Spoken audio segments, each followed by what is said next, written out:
ಲೆಕ್ಕವೆರಿಸಿಲ್ಲ ಜಗ ತನ್ನಾದಿ ಬಂಧುಗಳ ಲೆಕ್ಕವೆರಿಸಿಲ್ಲ ಜಗ ತನ್ನಾದಿ ಬಂಧುಗಳ ತಪ್ಪುವುದೇ ಜಸ ನಿನಗೆ ಮಂಕುತಿಮ್ಮ. ಎಲ್ಲ ಸಾಹಿತ್ಯ ಮನಸ್ಸುಗಳಿಗೆ ಕಾರ್ಯಕ್ರಮಕ್ಕೆ ಆದರ ಸ್ವಾಗತ.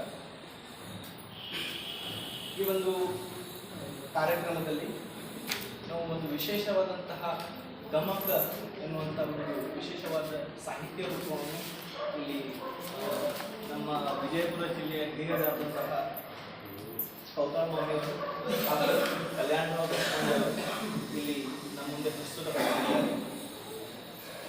ಈ ಕಾರ್ಯಕ್ರಮಕ್ಕೆ ಅತಿಥಿಗಳನ್ನು ಸ್ವಾಗತ ಕೋರಲು ನಾನು ಶ್ರೀರಾಮ್ ಕುಲಕರ್ಣಿ ಅವರನ್ನು ವೇದಿಕೆ ಆಹ್ವಾನಿಸುತ್ತೇನೆ.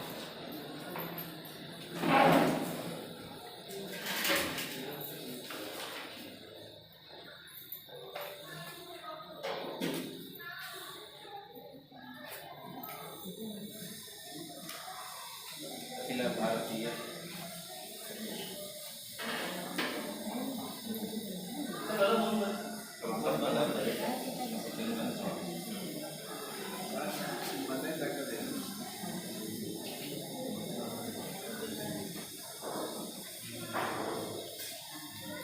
ಈ ಅಖಿಲ ಭಾರತೀಯ ಸಾಹಿತ್ಯ ಪರಿಷತ್ ವತಿಯಿಂದ ಹಮ್ಮಿಕೊಂಡಂತಹ ಈ ಕುಮಾರರಾಯ ಸಮಾರ್ಥ ಗಮಕ ಕಾರ್ಯಕ್ರಮಕ್ಕೆ ಆಗಮಿಸಿದಂತಹ ಎಲ್ಲ ವೇದಿಕೆ ಮೇಲಿರುವಂತಹ ಗಣ್ಯರಿಗೆ ಮತ್ತು ಆಗಮಿಸಿದಂಥ ಎಲ್ಲ ಗಣ್ಯರಿಗೂ ಕೂಡ ಶುಭೋದಯವನ್ನು ಹೇಳುತ್ತಾ, ಮೊದಲನೇದಾಗಿ ಗಮಕ ಗಾಯನ ಮಾಡಲಿಕ್ಕೆ ಬಂದಂತಹ ಶತಾಯ ಅಜ್ಜಿಯವರು 92 ವರ್ಷ, ಶಾಂತಾಬಾಯಿ ಕೌತಾಳ ಅಜ್ಜಿಯವರಿಗೆ 92 ವರ್ಷ.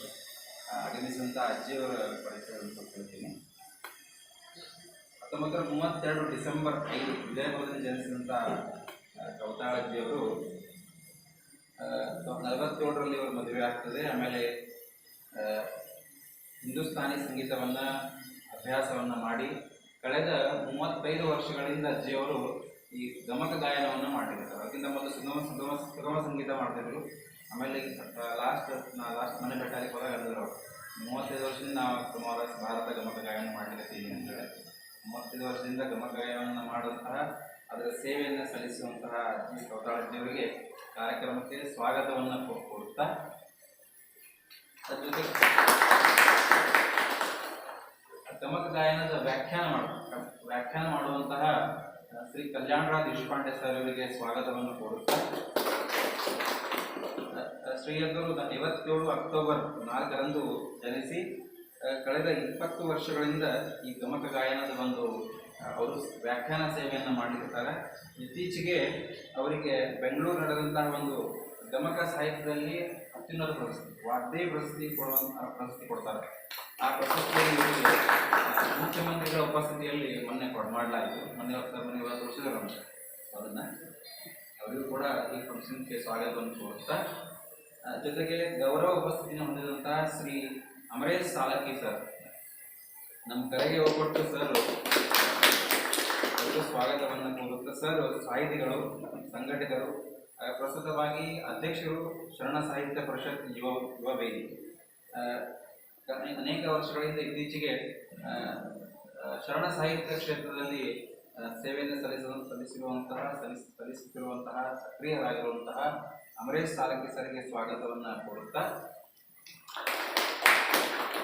ಕಾರ್ಯಕ್ರಮಕ್ಕೆ ಆಗಮಿಸಿದಂತಹ ತಮಗೆಲ್ಲರಿಗೂ ಕೂಡ ಸ್ವಾಗತವನ್ನು ಕೋರುತ್ತಾ,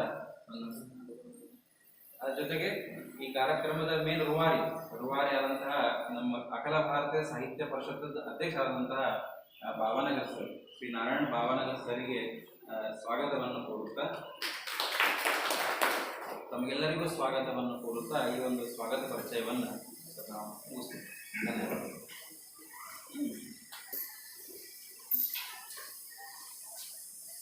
ಈ ಕಾರ್ಯಕ್ರಮದ ಕೇಂದ್ರ ಬಿಂದುಗಳಾದಂತಹ ಗಮಕ ವ್ಯಾಖ್ಯಾನ ಮಾಡಲು ನಮ್ಮೊಂದಿಗೆ ಇರುವಂತಹ ಕೌತಾಳ್ ಮೌರ್ಯವರಿಗೆ GR ಕುಲಕರ್ಣಿ ಅವರು ಸನ್ಮಾನ ಮಾಡಬೇಕಾಗಿದೆ.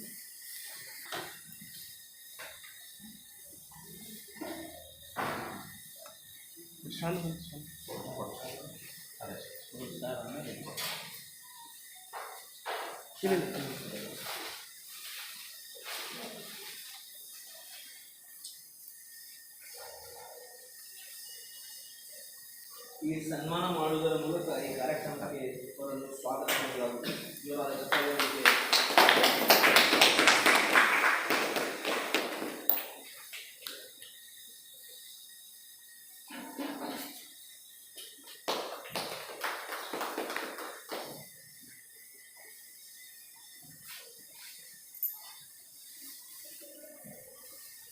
ಅದೇ ರೀತಿ ಈ ಕಾರ್ಯಕ್ರಮಕ್ಕೆ ಮತ್ತೊಬ್ಬ ಮಾಡಲಿರುವಂತಹ ಶ್ರೀ ಕಲ್ಯಾಣರಾವ್ ದೇಶಪಾಂಡೆ ಅವರು ಉಪಾಧ್ಯಕ್ಷರು ಗಮಕ ಪರಿಷತ್ ವಿಜಯಪುರ ಅವರಿಗೆ ಚಿದಾನಂದ್ ಕುಸೂರ್ ಅವರು ಸನ್ಮಾನ ಮಾಡಿ ಸ್ವಾಗತವನ್ನು ಕೋರಲು ವಿನಂತಿಸಿಕೊಳ್ಳುತ್ತೇವೆ.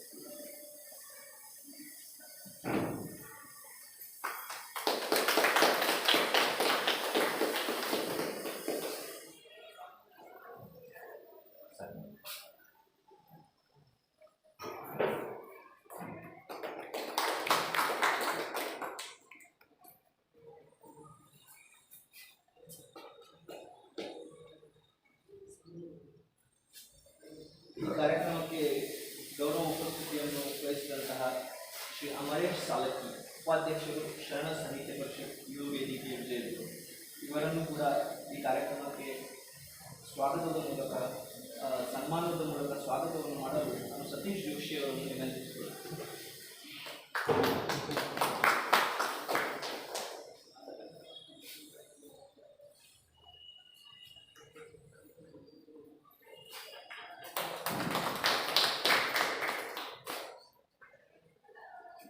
ಅದೇ ರೀತಿ ಪುಸ್ತಕವನ್ನು ನೀಡುವುದರ ಮೂಲಕ ನಮ್ಮ ಕಾರ್ಯಕ್ರಮದ ಅಧ್ಯಕ್ಷತೆಯನ್ನು ವಹಿಸಿದಂತಹ ಶ್ರೀ ನಾರಾಯಣ್ ಬಾಬಾನಗರ್ ಸರ್ ಅವರನ್ನು ಕೂಡ ಈ ಒಂದು ಕಾರ್ಯಕ್ರಮಕ್ಕೆ ಸ್ವಾಗತವನ್ನು ಕೊಡ್ತೇನೆ. ಶ್ರೀರಾಮ್ ಕುಲಕರ್ಣಿ ಅವರು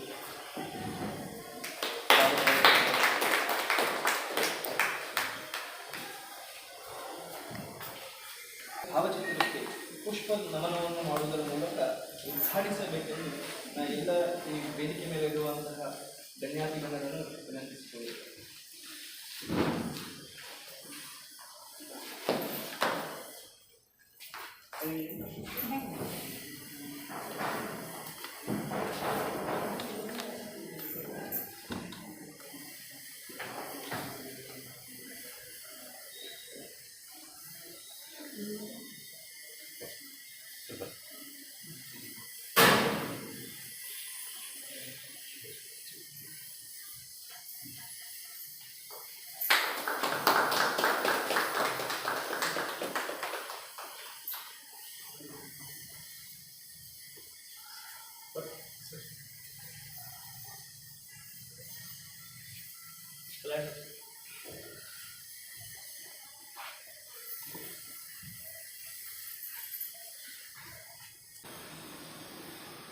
ಇಲ್ಲಿ ಸಾಂಸ್ಕೃತಿಕ ಹಾಗೂ ಮನೋರಂಜನೆ ಹೆಚ್ಚು ಒತ್ತು ಕೊಡದೇನೆ ಹಳೆಯದಾದಂತಹ ಸಾಹಿತ್ಯಕ್ಕೆ ಮತ್ತು ಈ ಒಂದು ಹಳೆಬೇರು ಹೊಸ ಚಿಗುರು ಅನ್ನುವಂತಹ ಒಂದು ವ್ಯಾಖ್ಯಾನವನ್ನು ಇಲ್ಲಿ ನಾವು ಪ್ರಸ್ತುತಪಡಿಸಬಹುದು.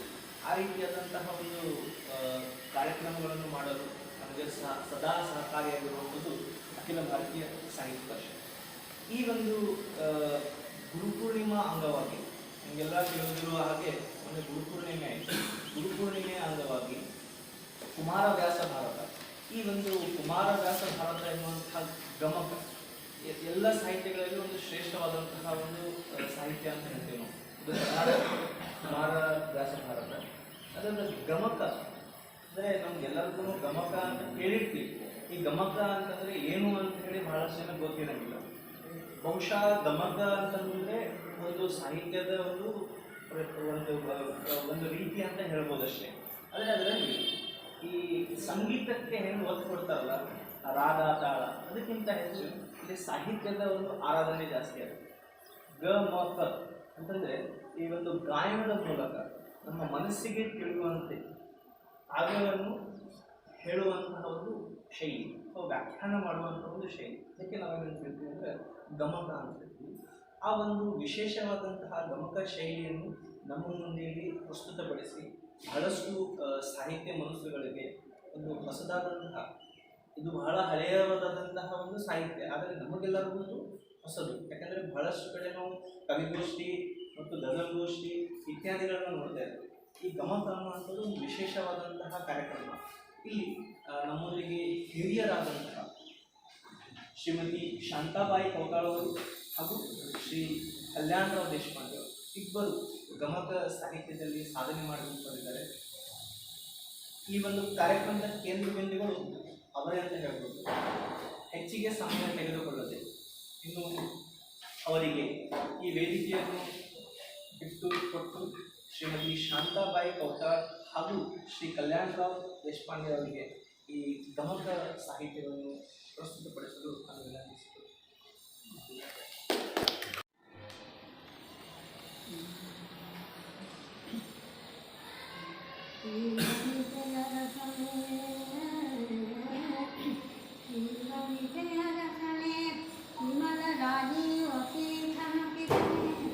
जगति पावन में सनकादि सज्जन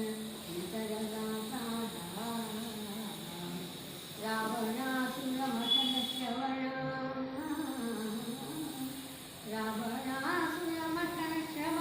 सुधाविनूतन कथन कारण काउदानक जन गदिदिन वीरनारायण काउदानक जन गदिदिन वीरनारायण गदिदिन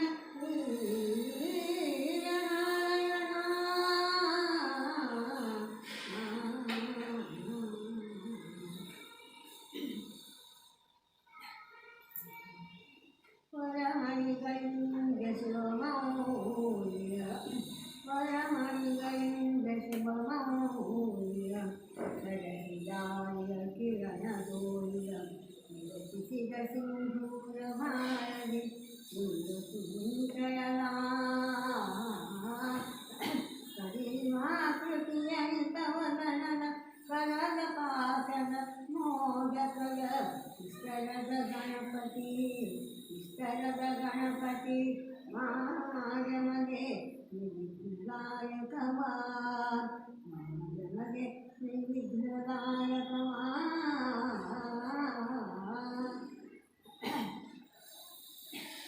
ವಾಯುದಾಸನೆ ವಾಯುದಾಸನೆ ಸಕಲ ಶಾಸ್ತ್ರ ವಿಚಾರ ಬುದ್ಧವೇ रचनोद्धारे श्रुति पौराणगागम सिद्धिदायकी शौरी सुरपति सुरपति सकल मुनिजन सूरिಗಳಿಗೆ ಅನುಪಮಗಳು ಕುದಿಯೇ ನಾರನೇ ನಾರನೇ ನಟ್ಟಿಸುಗೆ ನಲಿದು ಒಲಿದು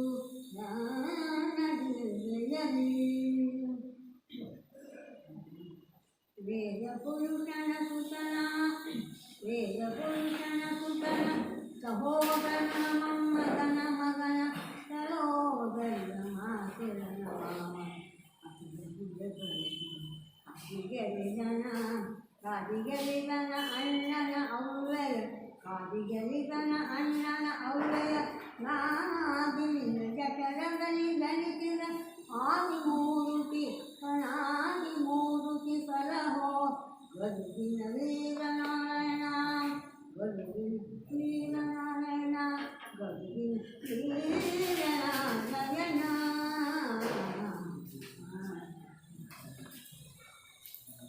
ಶ್ರೀನಾರಾಯಣನ ಪುರುಷೋತ್ತಮನ ವ್ಯಾಸವಾಗ್ದೇವಿಯ ಬಳಿಕ ಪ್ರೇಮಿಸುವ ಜಯವಾಗಿದೆ.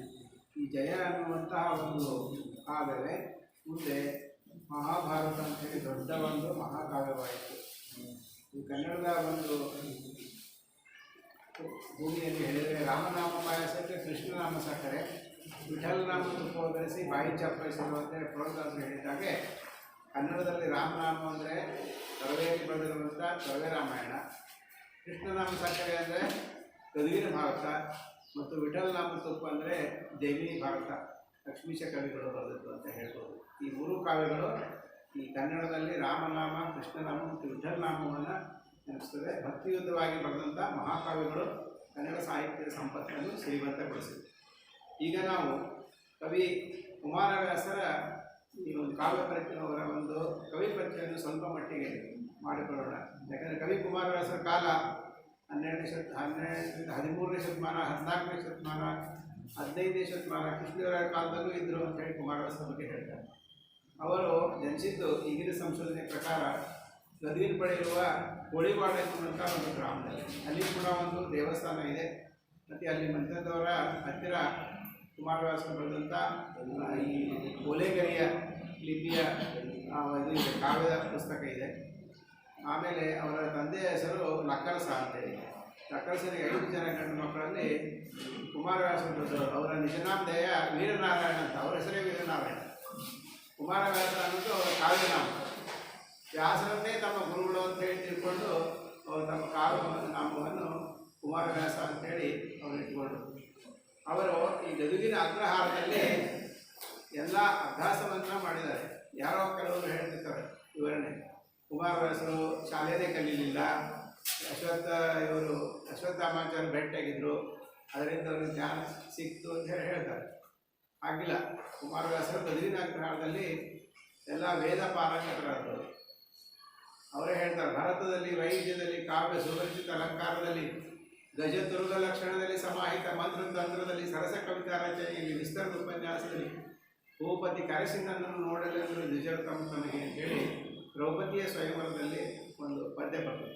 ಹಾಗೆ ಗದುಗಿನ ಅಗ್ರಹಾರದಲ್ಲಿ ಅವರು ಎಲ್ಲ ವಿದ್ಯೆಯನ್ನು ಪಡೆದುಕೊಂಡಿದ್ದರು. ಆಮೇಲೆ ಸಂಸ್ಕೃತದ ಮಹಾಭಾರತವನ್ನು ಪೂರ್ತಿಯಾಗಿ ಅವರು ಅಧ್ಯಯನ ಮಾಡಿಕೊಂಡಿದ್ದರು. ಕನ್ನಡದಲ್ಲಿ ಶ್ರೇಷ್ಠವಾದಂತಹ ಮಹಾಭಾರತವನ್ನು ಬರೆದರು ಭಕ್ತಿಯುತವಾಗಿ. ಈಗಾಗಲೇ ಮೊದಲು ಆದಿಕವಿ ಪಂಪ ಭಾರತ ವಿಕ್ರಮಾರ್ಜುನ ವಿಜಯವನ್ನು ಬರೆದಿದ್ದ. 10ನೇ ಶತಮಾನದಲ್ಲಿ 902ರಲ್ಲಿ ಅವನು ಬರೀತಾನೆ ಆದಿಕವಿ ಪಂಪ. ಅದರ ಕುಮಾರವ್ಯಾಸರು ಮುಂದೆ 1314ನೇ ಇಸ್ವಿಯಲ್ಲಿ ಹೆಚ್ಚು ಕಡಿಮೆ ಪಂಪನ ನಂತರ 200 ವರ್ಷಗಳ ನಂತರ ಸಮಗ್ರ ಮಹಾಭಾರತವನ್ನು ಕನ್ನಡದಲ್ಲಿ ಬರೆದರು. ಈಗ ದಶಪರ್ವ ಭಾರತ ಅಂತ ಹೇಳಿ ಕರೀತಾರೆ. ಯಾಕಂತಂದರೆ ಕುಮಾರವ್ಯಾಸರು 10 ಪರ್ವಗಳನ್ನು ಮಾತ್ರ ಬರೆದರು. ಪಾಂಡವರ ಜನರಿಂದ ಹಿಡಿದು ಧರ್ಮರಾಜನು ಪಟ್ಟಕ್ಕೇರುವವರೆಗಿನ ದಶಪರ್ವ ಭಾರತವನ್ನು ಬರೆದರು. ಮುಂದೆ 8 ಪರ್ವಗಳಲ್ಲಿ 7 ಪರ್ವಗಳನ್ನು ಕೃಷ್ಣದೇವರಾಯರ ಆಸ್ಥಾನದ ಕವಿಗಳಂತ ತಿಮ್ಮಣ್ಣ ಕವಿಗಳು ಅಂತ ಕೃಷ್ಣದೇವರನ್ನು ಬರೆಸಿದಂತೆ ಹೇಳ್ತಾರೆ. ತಿಮ್ಮಣ್ಣ ಕವಿ ಹೇಳ್ಕೊತಾರೆ, ನನ್ನ ಕಾವ್ಯ ಅನ್ನೋದು ಯಮುನಾ ನದಿ ಇದ್ದಂಗೆ, ಕುಮಾರವ್ಯಾಸರ ಕಾವ್ಯ ಅನ್ನೋದು ಗಂಗಾ ನದಿ ಇದ್ದಂಗೆ. ಅಂದರೆ ನನ್ನ ಕಾವ್ಯ ಏನಿದ್ರು ಕಪ್ಪು, ಕುಮಾರವ್ಯಾಸರ ಕಾವ್ಯ ಗಂಗಾ ನದಿ ನೀರಿನಂತೆ ಬಿಳಿಯೇ. ಅದಕ್ಕೆ ಆ ಒಂದು ದೊಡ್ಡಸ್ತಿಕೆ ಆ ಮುಂದಿನ 8 ಅಧ್ಯಾಯಗಳಿಗೆ ಬರಲಿಲ್ಲ. ಆದರೆ ಕುಮಾರವ್ಯಾಸರು ಅಂತಂದರೆ ಮನೆ ಮನೆ ಮಾತಾಡೋದು. ಅದಕ್ಕೆ ಕುವೆಂಪು ಮಾಡಿದರು, ಕುಮಾರವ್ಯಾಸರು ಹಾಡಿದರೆ ಅಂದರೆ ಕಲಿಯುಗ ದ್ವಾಪರವಾಗುವುದು, ಭಾರತ ಕಣ್ಣು ಮುಂದೆ ಕುಡಿಯುವುದು, ಮನದಲ್ಲಿ ಬೀಚು ಹೊಳೆಯುವುದು ಅಂತೇಳಿ ಒಂದು ದೊಡ್ಡ ಪದ್ಯನೇ ಬರೆದವರು ಕುವೆಂಪು. ಅವರು ತೋರಣಗಾಂಧಿ ಅಂತೇಳಿ ಅವರು ಸಂಪಾದಿಸಿದಂಥ, ಅವರು ಮತ್ತು ಮಾಸ್ತಿ ವೆಂಕಟೇಶ ಇಬ್ಬರು ಕೂಡಿ ಸಂಪಾದಿಸಿದಂಥ ಈ ಕುಮಾರವ್ಯಾಸ ಭಾರತಕ್ಕೆ ತೋರಣಗಾಂಧಿ ಅಂತ ಒಂದು 20 ಪುಟದ್ದು ಇದನ್ನು ಬರ್ತಾರೆ, ಪೀಠಿಕೆ. ಯಾವುದೇ ಒಬ್ಬ ಕವಿ ಸಂಶೋಧನೆ ಮಾಡೋನಿಗೆ ಪೀಠಿಕೆನೇ ಬಹಳ ಸವಾಲಿಂದ. ಪೀಠಿಕೆ ಸರಿಯಾಗಿ ಬರೆದಂದರೆ ಅವನ ಯೋಗ್ಯತೆ ಏನು ಅಂತ ಗೊತ್ತಿರ್ತದೆ. ತಪ್ಪುಗಳನ್ನು ತಿದ್ದುಪಡಿ ಮಾಡಿ ಅದೆಲ್ಲ ಪ್ರಕಟಿಸಬೇಕಾದ್ದು. ಈಗ ಕೂಡ ಮೊನ್ನೆ ಎಂಗಲ್ ಹನುಮಂತನ ಪ್ರಥಮ ಬಾರಿಗೆ ನಮ್ಮ ಆಳ್ವಿಕೆ ಕಾಲದಲ್ಲಿ 1954-55 ಕಾಲದಲ್ಲಿ ಕುಮಾರವ್ಯಾಸ ಭಾರತವನ್ನು ಪ್ರಕಟಿಸಿ ಕನ್ನಡಿಗರಿಗೆ ನೀಡಿದರು. 2 ರೂಪಾಯಿ ಇರ್ತದೆ ಬೆಲೆ.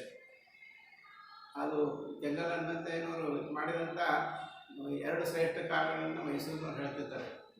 ಒಂದು ಬೆಂಗಳೂರನ್ನು ರಾಜಧಾನಿ ಮಾಡಿದ್ದಾರೆ, ಯಾಕಂತಂದ್ರೆ ಎಂಗಲ್ ಹನುಮಂತಯ್ಯನವರ ಊರವರು. ಇನ್ನೊಂದಂದರೆ ಕುಮಾರವ್ಯಾಸ ಭಾರತವನ್ನು 2 ರೂಪಾಯಿಗೆ ಹಂಚಿದ್ರು ಪ್ರಕಟಿಸಿ. ಮತ್ತು ಕುಮಾರವ್ಯಾಸ ಭಾರತವನ್ನು ಅವ್ರು ಕೇಳ್ತಿದ್ರಂತೆ. ಇವ್ರ ಕಡೆ ಗಮನಿಗಳಿಂದ ಹಾಡ್ಕೊಂಡು ರಾಜನೀತಿ ಹ್ಯಾಕ್ ಮಾಡೋದು ಎಲ್ಲ ಬರ್ತದೆ. ಅರಸುಗಳಿಗೆ ವೀರ, ದ್ವಿಜರಿಗೆ ಪರಮ ವೇದದ ಸಾರ, ಯೋಗೀಶ್ವರರ ತತ್ವ ವಿಚಾರ, ಮಂತ್ರಿ ಜನಕ್ಕೆ ಬುದ್ಧಿಗುಣ, ವಿರಹಿಗಳ ಶೃಂಗಾರ, ವಿದ್ಯಾಪಂಡಿತರ ಅಲಂಕಾರ, ಕಾವ್ಯಕ್ಕೆ ಗುರುವೇನರು ರಚಿಸಿದ ಕುಮಾರವ್ಯಾಸ ಭಾರತ.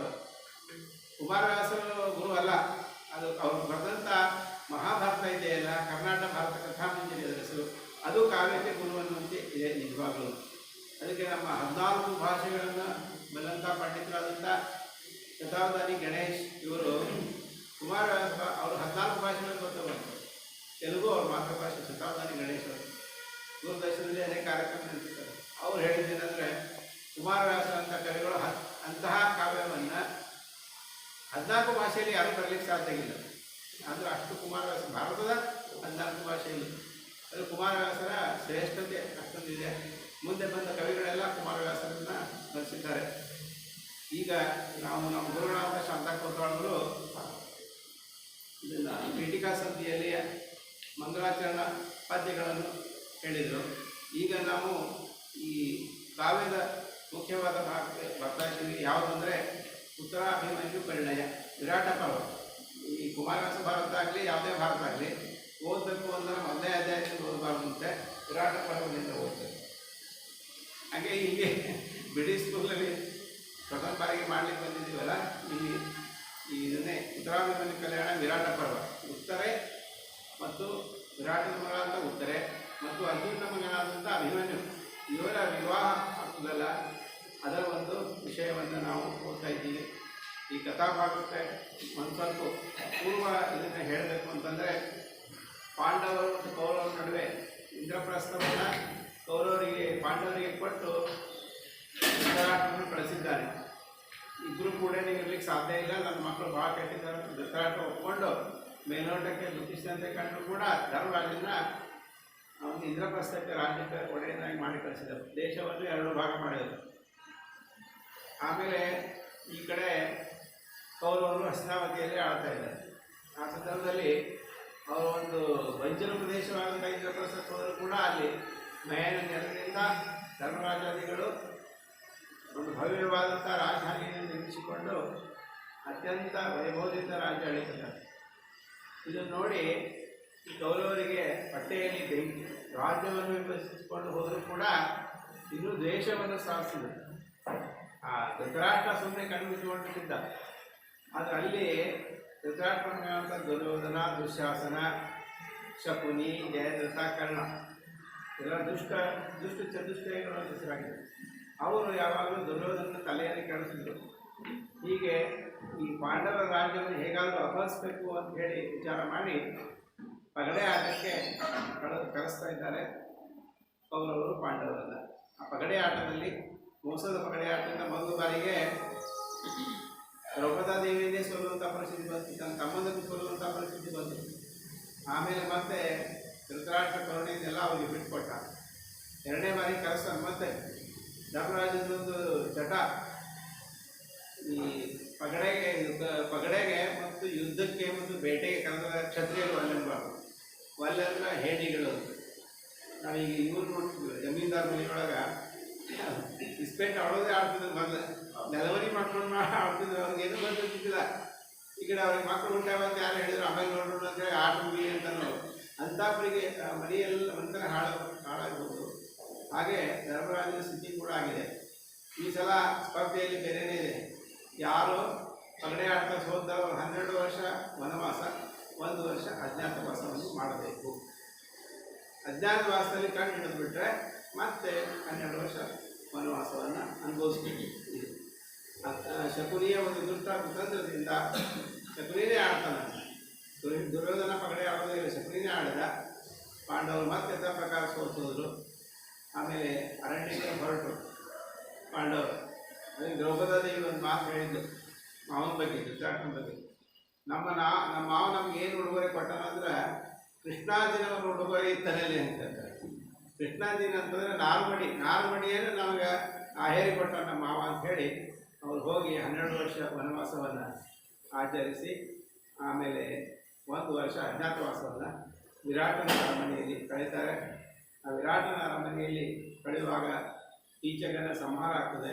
ಆಮೇಲೆ ಇಲ್ಲಿ ಪಾಂಡವರು ಇದ್ದಾರೆ ಅಂತ ಗೊತ್ತಾಗಿ ಕೌರವರು ಅವ್ರ ಮೇಲೆ ಆಕ್ರಮಣ ಮಾಡ್ತಾರೆ.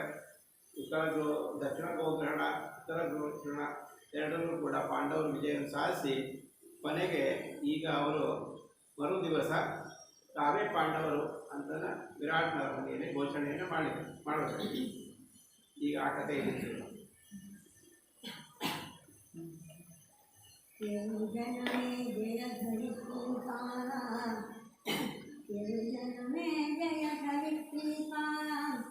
ಚರಿತಜ್ಞಾತವಾಸ ಬೀರು ಕೊಟ್ಟರು ಬಹಳ ಹಂತದಲ್ಲಿ ನೂಕಿದರು. ವೇದವನ ಅಭ್ಯುದಯವನ್ನು ಕೈಮೇಲಿಸಿಕೊಡುವಂತೆ ನೂತನ ಶೈಲ ಮುಖದಲ್ಲಿ ತಂಪು ಸುರಿದುದು ಭಾನುಮಂಡಲವ. ತಂಪು ಸುರಿದುದು ಭಾನುಮಂಡಲವ.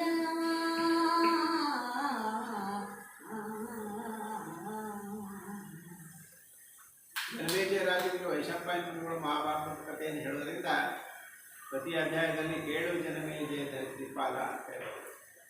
ಸರ್ಪಯಾಗದ ಸಮಯದಲ್ಲಿ ಅಭಿಮನ್ಯುವಿನ ಮಗ ಪರೀಕ್ಷಿತ ಮಹಾರಾಜ, ಪರೀಕ್ಷಿತನ ಮಗ ಜನ್ಮೇಜಯ ರಾಜ, ಜನ್ಮೇಜಯನಿಗೆ ನಿಮ್ಮ ಅಜ್ಜದ್ರ ಕಥೆ ಹೇಳ್ತೀನಿ ನೋಡು ಅಂತ ಹೇಳಿ ಇಲ್ಲಿ ಕಥೆಯನ್ನು ಹೇಳಿದ್ದಾರೆ. ಅದಕ್ಕೆ ಕೇಳು ಜನಮೇಜಯ ದೀಪಾಲ ಅಂತ.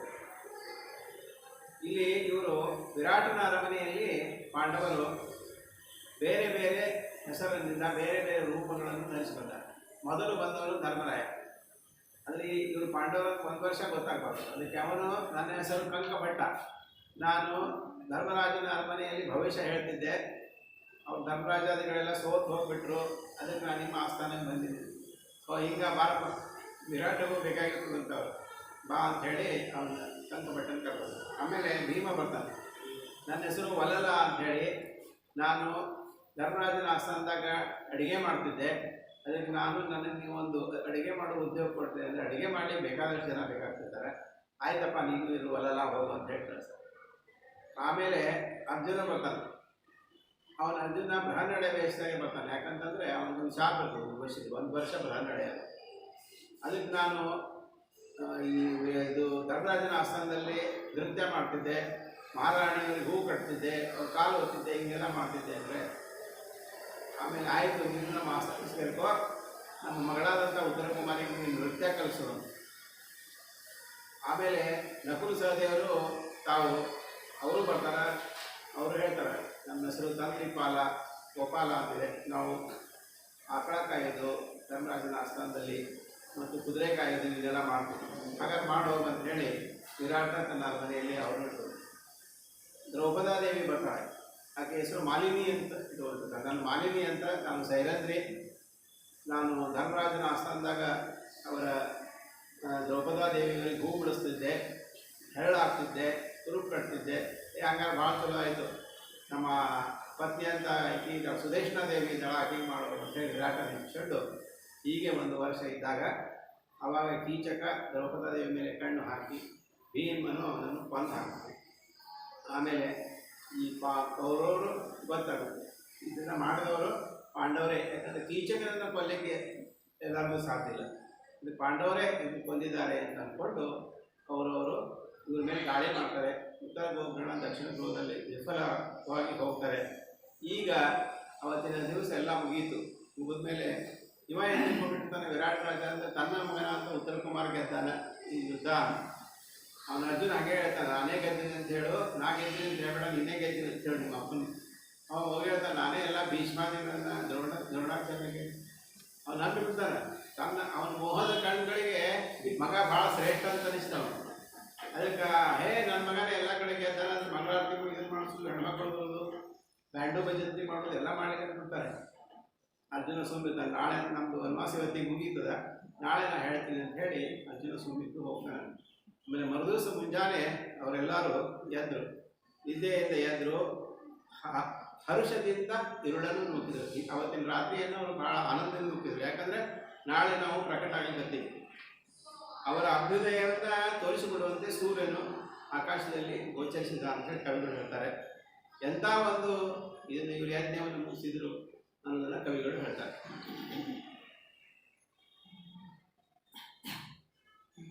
ಪರಮ ಸತ್ಯವಿತು ಮಹಾಪ್ರಭು, ಪರಮ ಸತ್ಯವಿತು ವರದರ ಮಜ್ಜನ ವಿಸ್ತರಿಸಿ ಮಾದಿಗಳು ಸಹಿತ ಮನೆಗೆ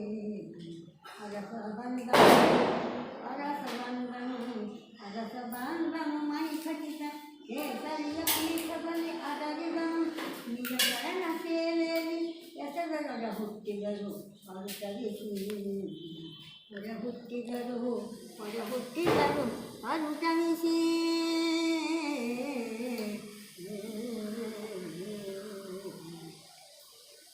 ಪರಮ ಸತ್ಯವ್ರತವೆಂಬ ಮಹಾಯಜ್ಞವನ್ನು ಪಾಂಡವರು ಮುಗಿಸಿದರು ಅಂತ ಕವಿಗಳು ಹೇಳ್ತಾರೆ. ಪರಮ ಸತ್ಯವ್ರತ ಮಹಾವ್ರತ ಅದು ಇವರು ಯಜ್ಞ ಮಾಡಿಲ್ಲ. ಈಗ ಇವರು ಮಾಡಿದ್ದು ಅಂದರೆ ಅಜ್ಞಾತವಾಸವನ್ನು ಮುಗಿಸಿದ್ದಾರೆ ಹೊರತು ಯಜ್ಞವನ್ನು ಮಾಡಿಲ್ಲ. ಅದು ಕವಿಗಳು ಯಾಕೆ ಹಂಗೆ ಹೇಳ್ತಾರೆ ಅಂದರೆ, ಸತ್ಯವಂತನಾಗಿ ಇರ್ತೀನಿ ಅಂತ ಹೇಳಿ ಆ ಪ್ರಕಾರ ಇರೋದು ಕೂಡ ಒಂದು ದೊಡ್ಡ ಯಜ್ಞ. ಹಾಗೆ ಆ ಒಂದು ಯಜ್ಞ, ಕೃತು ಅಂದರೆ ಯಜ್ಞ, ಮಹಾಯಜ್ಞವನ್ನು ಮಾಡಿ ಆಮೇಲೆ ಅವಭೃತ ಸ್ನಾನ. ಅವಭೃತ ಸ್ನಾನ ಅಂದರೆ ಯಜ್ಞಯಾಗಾದಿಗಳನ್ನು ಮಾಡಿದ ಮೇಲೆ ಪುಣ್ಯ ಸ್ನಾನವನ್ನು ಮಾಡಬೇಕು. ಅದು ನೀರೆಲ್ಲ ಹಿಂಗೆ ಸಿಂಪಡಿಸಿರ್ತಾರೆ. ನೀವು ಮನೆಯಲ್ಲಿ ಹೋಮ ಹವನಾದಿಗಳನ್ನು ಮಾಡ್ತಿರಲ್ಲ, ಎಲ್ಲ ಮೊದಲು ನೀರು ಹಿಂಗೆ ಸಿಂಪಡಿಸ್ತಾರೆ. ಅಂದರೆ ಅದು ಒಂದು ಪುಣ್ಯ ಸ್ನಾನ. ಈಗ ಅವಾಗಿನ ಕಾಲದ ಥರ ಇದನ್ನು ಮಾಡ್ಲಿಕ್ಕೆ ಆಗೋದು ಸ್ನಾನ. ಯಾಕಂದ್ರೆ ಹಂಗೆ ಸ್ನಾನ ಎಲ್ಲ ಹೋಮ ಅದು ಮುಗಿಸಿದ ಮೇಲೆ ಮಾಡಿದ್ರೆ ಜ್ವರನೇ ಬಂದುಬಿಡ್ತಾವೆ ಎಲ್ಲರೂ. ಅದಕ್ಕೆ ಹಿಂಗೆ ಸಿಂಪಡಿಸ್ತಾರೆ ಎಲ್ಲರೂ. ಅದಕ್ಕೆ ಅಂತಹ ಅವಭೃತ ಸ್ನಾನ ಮಾಡಿದ್ರಂಥವು ಸತ್ಯ ಅನ್ನುವಂಥ ಮಹಾಯಜ್ಞವನ್ನು ಮಾಡಿ ಅವಭೃತ ಸ್ನಾನವನ್ನು ಮಾಡಿದ್ರಂಥ ಪುಣ್ಯ ಸ್ನಾನ ಅಂಥೇಳಿ ಭೀಮಾದಿಗಳು ಸಹಿತ, ಭೀಮ ಮತ್ತು ದ್ರೌಪದಾ ದೇವಿ, ಆಮೇಲೆ ಅರ್ಜುನ, ನಕುಲ, ಸಹದೇವರೊಂದಿಗೆ ಧರ್ಮರಾಯನು ಆಸ್ಥಾನಕ್ಕೆ ಬರ್ತಾ ಇದ್ದಾನೆ. ಅರಸ ಬಂದನು. ನೋಡ್ರಿ, ಆ ವಿರಾಟನ ಅರಮನೆಯಲ್ಲಿ ಬಂದಂತಹ ಧರ್ಮರಾಜನು ವಿರಾಟನ ಪಟ್ಟದ ಮೇಲೆ ಕೂತ್ಬಿಟ್ಟ.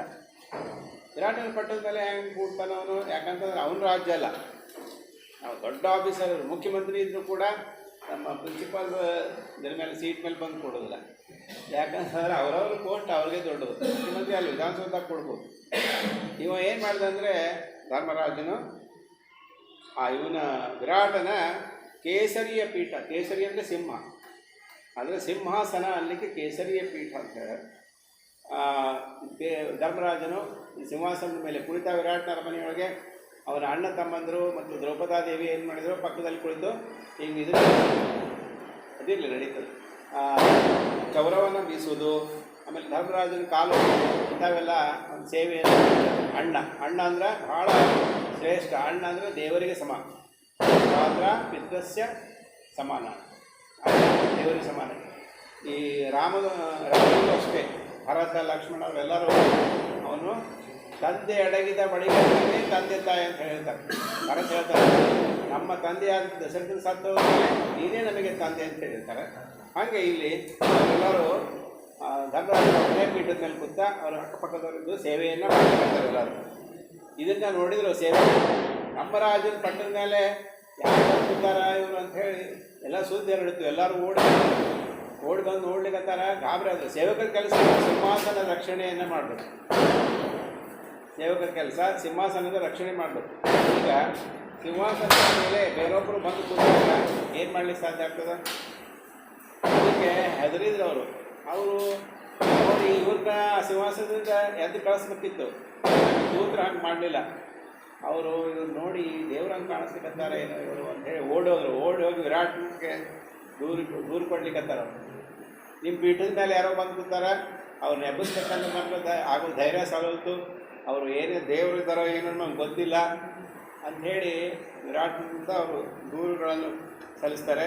ಅದನ್ನು ಹೇಗೆ ಸಲ್ಲಿಸ್ತಾರೆ ನೋಡಿ. ಜಿಯಾ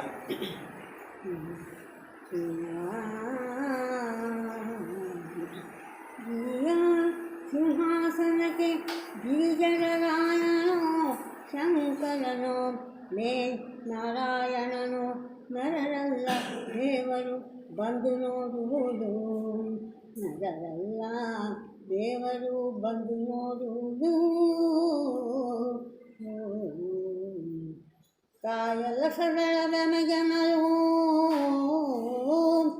ಕಾಯಲ ಸದಳ ವ್ಯಮಗನರು ನಿರ್ಧಾರದಲ್ಲಿ ನೆಲೆಗೊಂಡ ನಿರ್ಜರ ರಾಜನಾರೆಂದು ಎನ್ನುತ್ತಲಾಗ ವಿರಾಟ ಚಿಂತಿಸಿದ, ವಿರಾಟ ಚಿಂತಿಸಿದ, ವಿರಾಟ ಚಿಂತಿಸಿದ.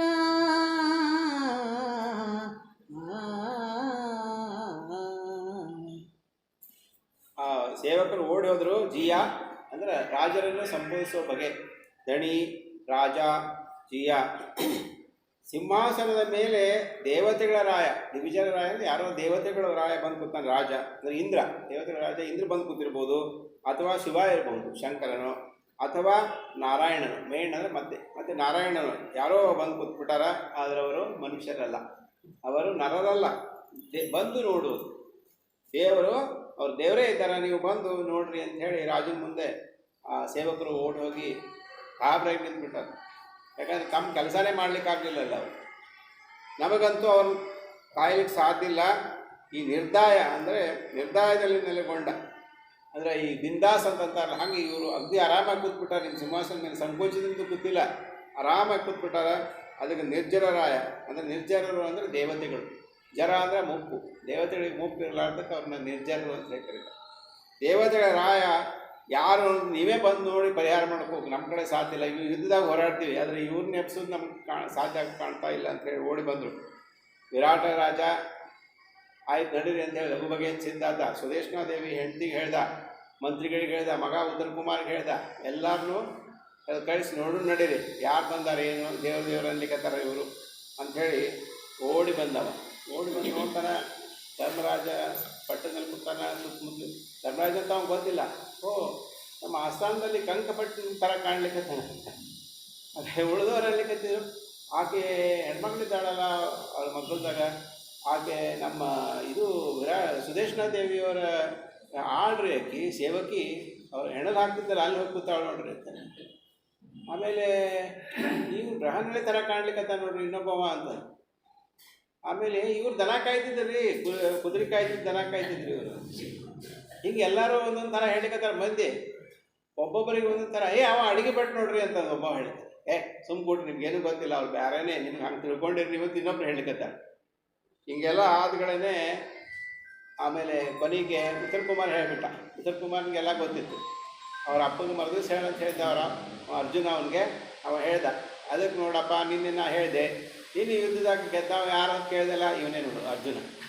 ಅವನೇ ನಮ್ಮ ತಂಗಿಯಾದಂಥ ಉತ್ತರ ಕುಮಾರಿಗೆ ನೃತ್ಯ ಕಲಿಸ್ತಿದ್ದ. ಆಮೇಲೆ ನಿಮ್ಮ ಜೋಡಿ ಪಗಡಿ ಆಡ್ತಿದ್ನಲ್ಲ ಕಂಕಭಟ್ಟ, ಇವನೇ ಧರ್ಮರಾಯ. ಆಮೇಲೆ ಇವ ನಕುಲ ಸಹದೇವರಿಬ್ಬರು ದನ ಕಾಯ್ತಿದ್ರು, ಕುದುರೆ ಕಾಯ್ತಿದ್ರು. ಇವ ಒಲಲ್ಲ ಅಡಿಗೆಯವ ಅಂತ ಹೇಳಿದ್ರೆ ವಿರಾಟ ರಾಜ ಗಂಜಿ ಅಲ್ಲ, ಮಹಾಚಕ್ರವರ್ತಿಗಳಿಗೆ ನಾ ಎಂಥ ಅನ್ಯಾಯ ಮಾಡಿದೆ.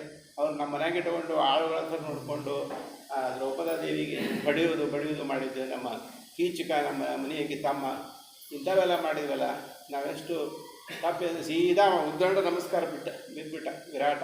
ಅವನ ಜೊತೆ ಎಲ್ಲರೂ ಅವನ ಹೆಂಡತಿ ಸುದೇಶ್ನಾದೇವಿ ಆಕೆ ದ್ರೌಪದಿ ಕಾಲಿಗೆ ಬಿದ್ದು, ತಪ್ಪಾಗ್ಯದ ನಮ್ಗೆ ಕ್ಷಮ ಮಾಡಿರಿ, ಯಾಕಂತ ಕೇಳಬೇಡ್ರಿ ಅಂದ್ರೆ ಧರ್ಮರಾಜ ಹೇಳಿದ, ಏನೂ ತಪ್ಪಾಗಿಲ್ಲಿದ್ದು, ಅದಕ್ಕೆ ನೀವು ಮಾಡಿದ್ದು ಸರಿನೇ ಅದ, ನೀವು ರಾಜರಿದ್ದೀರಿ ಹಂಗೆ ಮಾಡಿರ್ತೀರಿ. ಅವಾಗ ನಮಗೆ ಮಾಡ್ಬೇಕಂತ ಮಾಡಿಲ್ಲ, ಒಟ್ಟು ರಾಜು ಆಳುಗಳಿಗೆ ಹ್ಯಾಂಗೆ ಮಾಡಬೇಕು ಹಂಗೆ ನೀವು ಮಾಡಿರಿ. ಅದಕ್ಕೆ ಅಂದ್ಗಳೇ ವಿರಾಟ ರಾಜನಲ್ಲಿ ಒಂದು ವಿಚಾರ ಬಂತು, ಈ ರಾಜ್ಯವನ್ನೇ ಇವನಿಗೆ ಸಮರ್ಪಿಸಿಬಿಡಬೇಕು ಅಂಥೇಳಿ, ಧರ್ಮರಾಜನಿಗೆ ಸಮರ್ಪಿಸಬೇಕು ಅಂತ ಹೇಳಿ ಒಂದು ಮಾತನ್ನು ಹೇಳ್ತಾನೆ. ದೇಶ ನಿಮ್ಮದು, ದೇಶ ನಿಮ್ಮದು, ದೇಶ ನಿಮ್ಮದು, ನಗರ ಹೆಚ್ಚಿದ ಕೋಶ ನಿಮ್ಮದು, ನನ್ನ ಜೀವ ವಿಳಾಸ ನಿಮ್ಮದು, ಸಲಹಬೇಹುದು ಭಿನ್ನಹದಹದನ ಭಿನ್ನಹದಹದನ. ಈ ಸಮಂಜಸ ದಿವಸದಲ್ಲಿ, ಈ ಸಮಂಜಸ ದಿವಸದಲ್ಲಿ ಸಿಂಹಾಸನದಲ್ಲಿ ಅಭಿಷೇಕವನ್ನು ಭೂಮೀಶ ವಿಸ್ತರಿಸುವೆನು,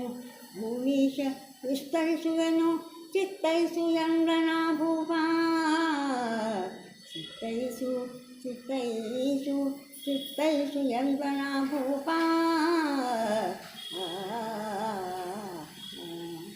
ವಿರಾಟ ರಾಜನು ಧರ್ಮರಾಜನಿಗೆ ನಮಸ್ಕಾರ ಮಾಡಿ ಹೇಳಿಕತ್ತಾನ,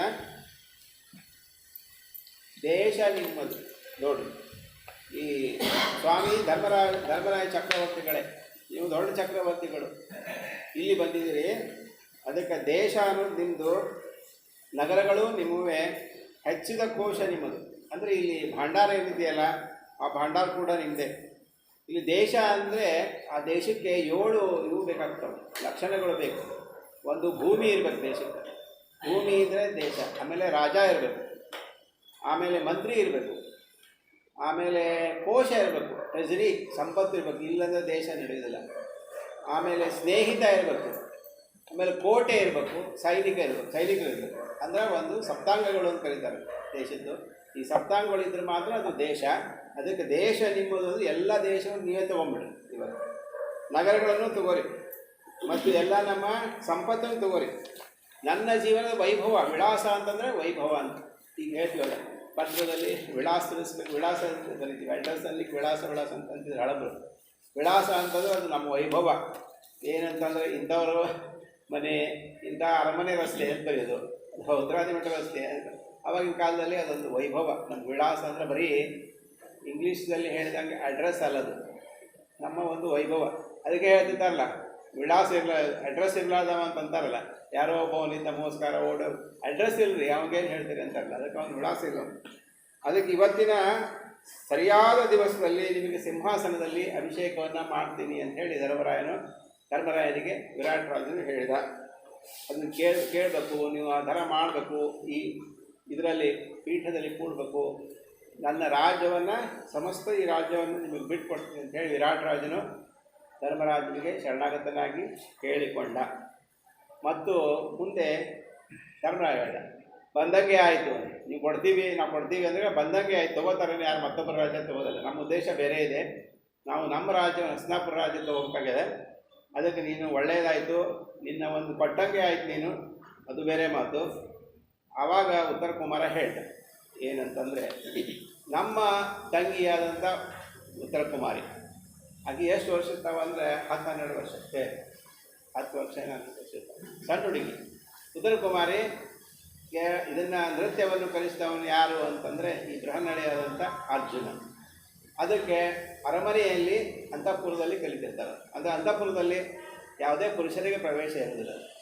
ಮತ್ತು ಅರಮನೆ ಕಾಯಲಿಕ್ಕೆ ಅಂದರೆ ವೃದ್ಧ ಕಂಚುಕಿಗಳು ವೃದ್ಧ ಸೇವಕರು ಅರಮನೆಯಲ್ಲಿ, ಅಲ್ಲಿ ಯಾರಿಗೂ ಪ್ರವೇಶ ಇಲ್ಲ. ರಾಜ ರಾಣಿ ಮತ್ತು ರಾಜ್ಕುಮಾರ ಅವರಷ್ಟೇ ಪ್ರವೇಶ ಮಾಡೋದು ಅಂತಃಪುರ ಅಂತ. ಅರಮನೆ ಬೇರೆ, ಅಂತಃಪುರ ಬೇರೆ. ಅದಕ್ಕೆ ಅಲ್ಲಿ ಇದ್ದು ನಾಟ್ಯವನ್ನು ಈ ಬೃಹನ್ನಳೆ ಕಲಿಸಿದ್ದ. ಆದರೆ ಬೃಹನ್ನಳೆ ಅನ್ನೋದು ಹೆಣ್ಣಲ್ಲ, ಇದು ಗಂಡಸು ಅರ್ಜುನ. ಅದಕ್ಕೆ ನಮ್ಮ ತಂಗಿಯನ್ನು ಈ ಅರ್ಜುನನು ಮದುವೆ ಮಾಡ್ಕೋಬೇಕು ಅಂತ ಹೇಳಿ ಒಂದು ಸೂಚನೆಯನ್ನು ಉತ್ತರ ಕುಮಾರ ಹೇಳಿದ. ಯಾಕೆ ಹೇಳಿದ ಅನ್ನೋದು ಉದ್ದೇಶ ನಿಮ್ಗೆ ಗೊತ್ತಿದೆ. ಯಾಕಂತಂದ್ರೆ 1 ವರ್ಷ ಆ ಹುಡುಗಿ ಜೋಡಿ ಇವಾಯ್ತ, ಅದು ಸಣ್ಣ ಹುಡುಗಿ ಇರ್ತಾರೆ 10 ವರ್ಷದ್ದು. ಅದಕ್ಕೆ ಅದನ್ನು ಮದುವೆ ಆಗಬೇಕು ಅಂತಂದಾಗ ಅವಾಗ ಏನು ಹೇಳ್ತಾ ಇದ್ದಾನೆ ಅರ್ಜುನ ಅನ್ನೋದನ್ನು ಮುಂದಿನ ಪದ್ಯದಲ್ಲಿ ನೋಡೋಣ. ವರುಷಗಳಲ್ಲಿ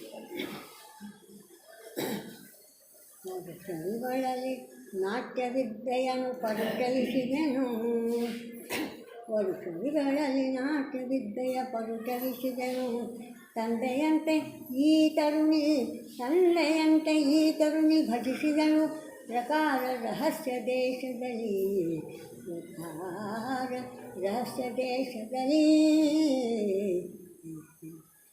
ಗುರುತನದ ಗರುವಾಯಿಯತ್ತರು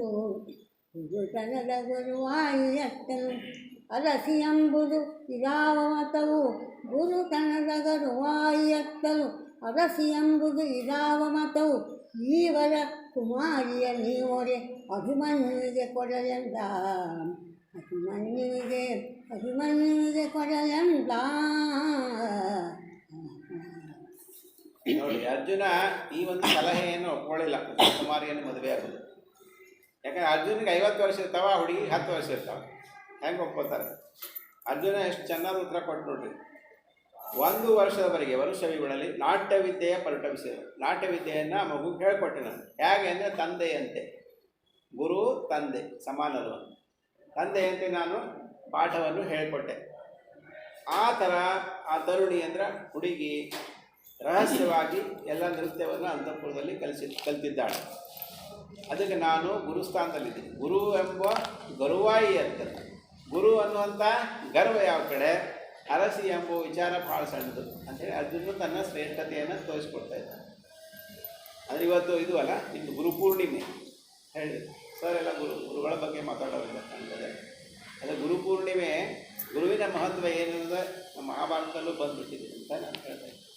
ಅದಕ್ಕೆ ಗುರುವಿಗೆ ಹೇಳಿದ್ರು, ಕಬೀರದಾಸರಿಗೆ ನೀವು ಗುರುಗಳು ಮತ್ತು ಗೋವಿಂದ ಅವ್ರು ಹೇಳಿದರು, ಇವರಿಬ್ಬರಲ್ಲಿ ಯಾರನ್ನ ನೀವು ಆಯ್ಕೆ ಮಾಡ್ಕೋತೀರಂದ್ರೆ ಕಬೀರದಾಸರು, ನಾನು ಗುರುವನ್ನೇ ಆಯ್ಕೆ ಮಾಡ್ಕೋತೀನಿ. ಯಾಕಂದರೆ ನನಗೆ ಗೋವಿಂದನೇ ತೋರಿಸ್ಕೊಟ್ಟವ ಗುರು ಅಂತ.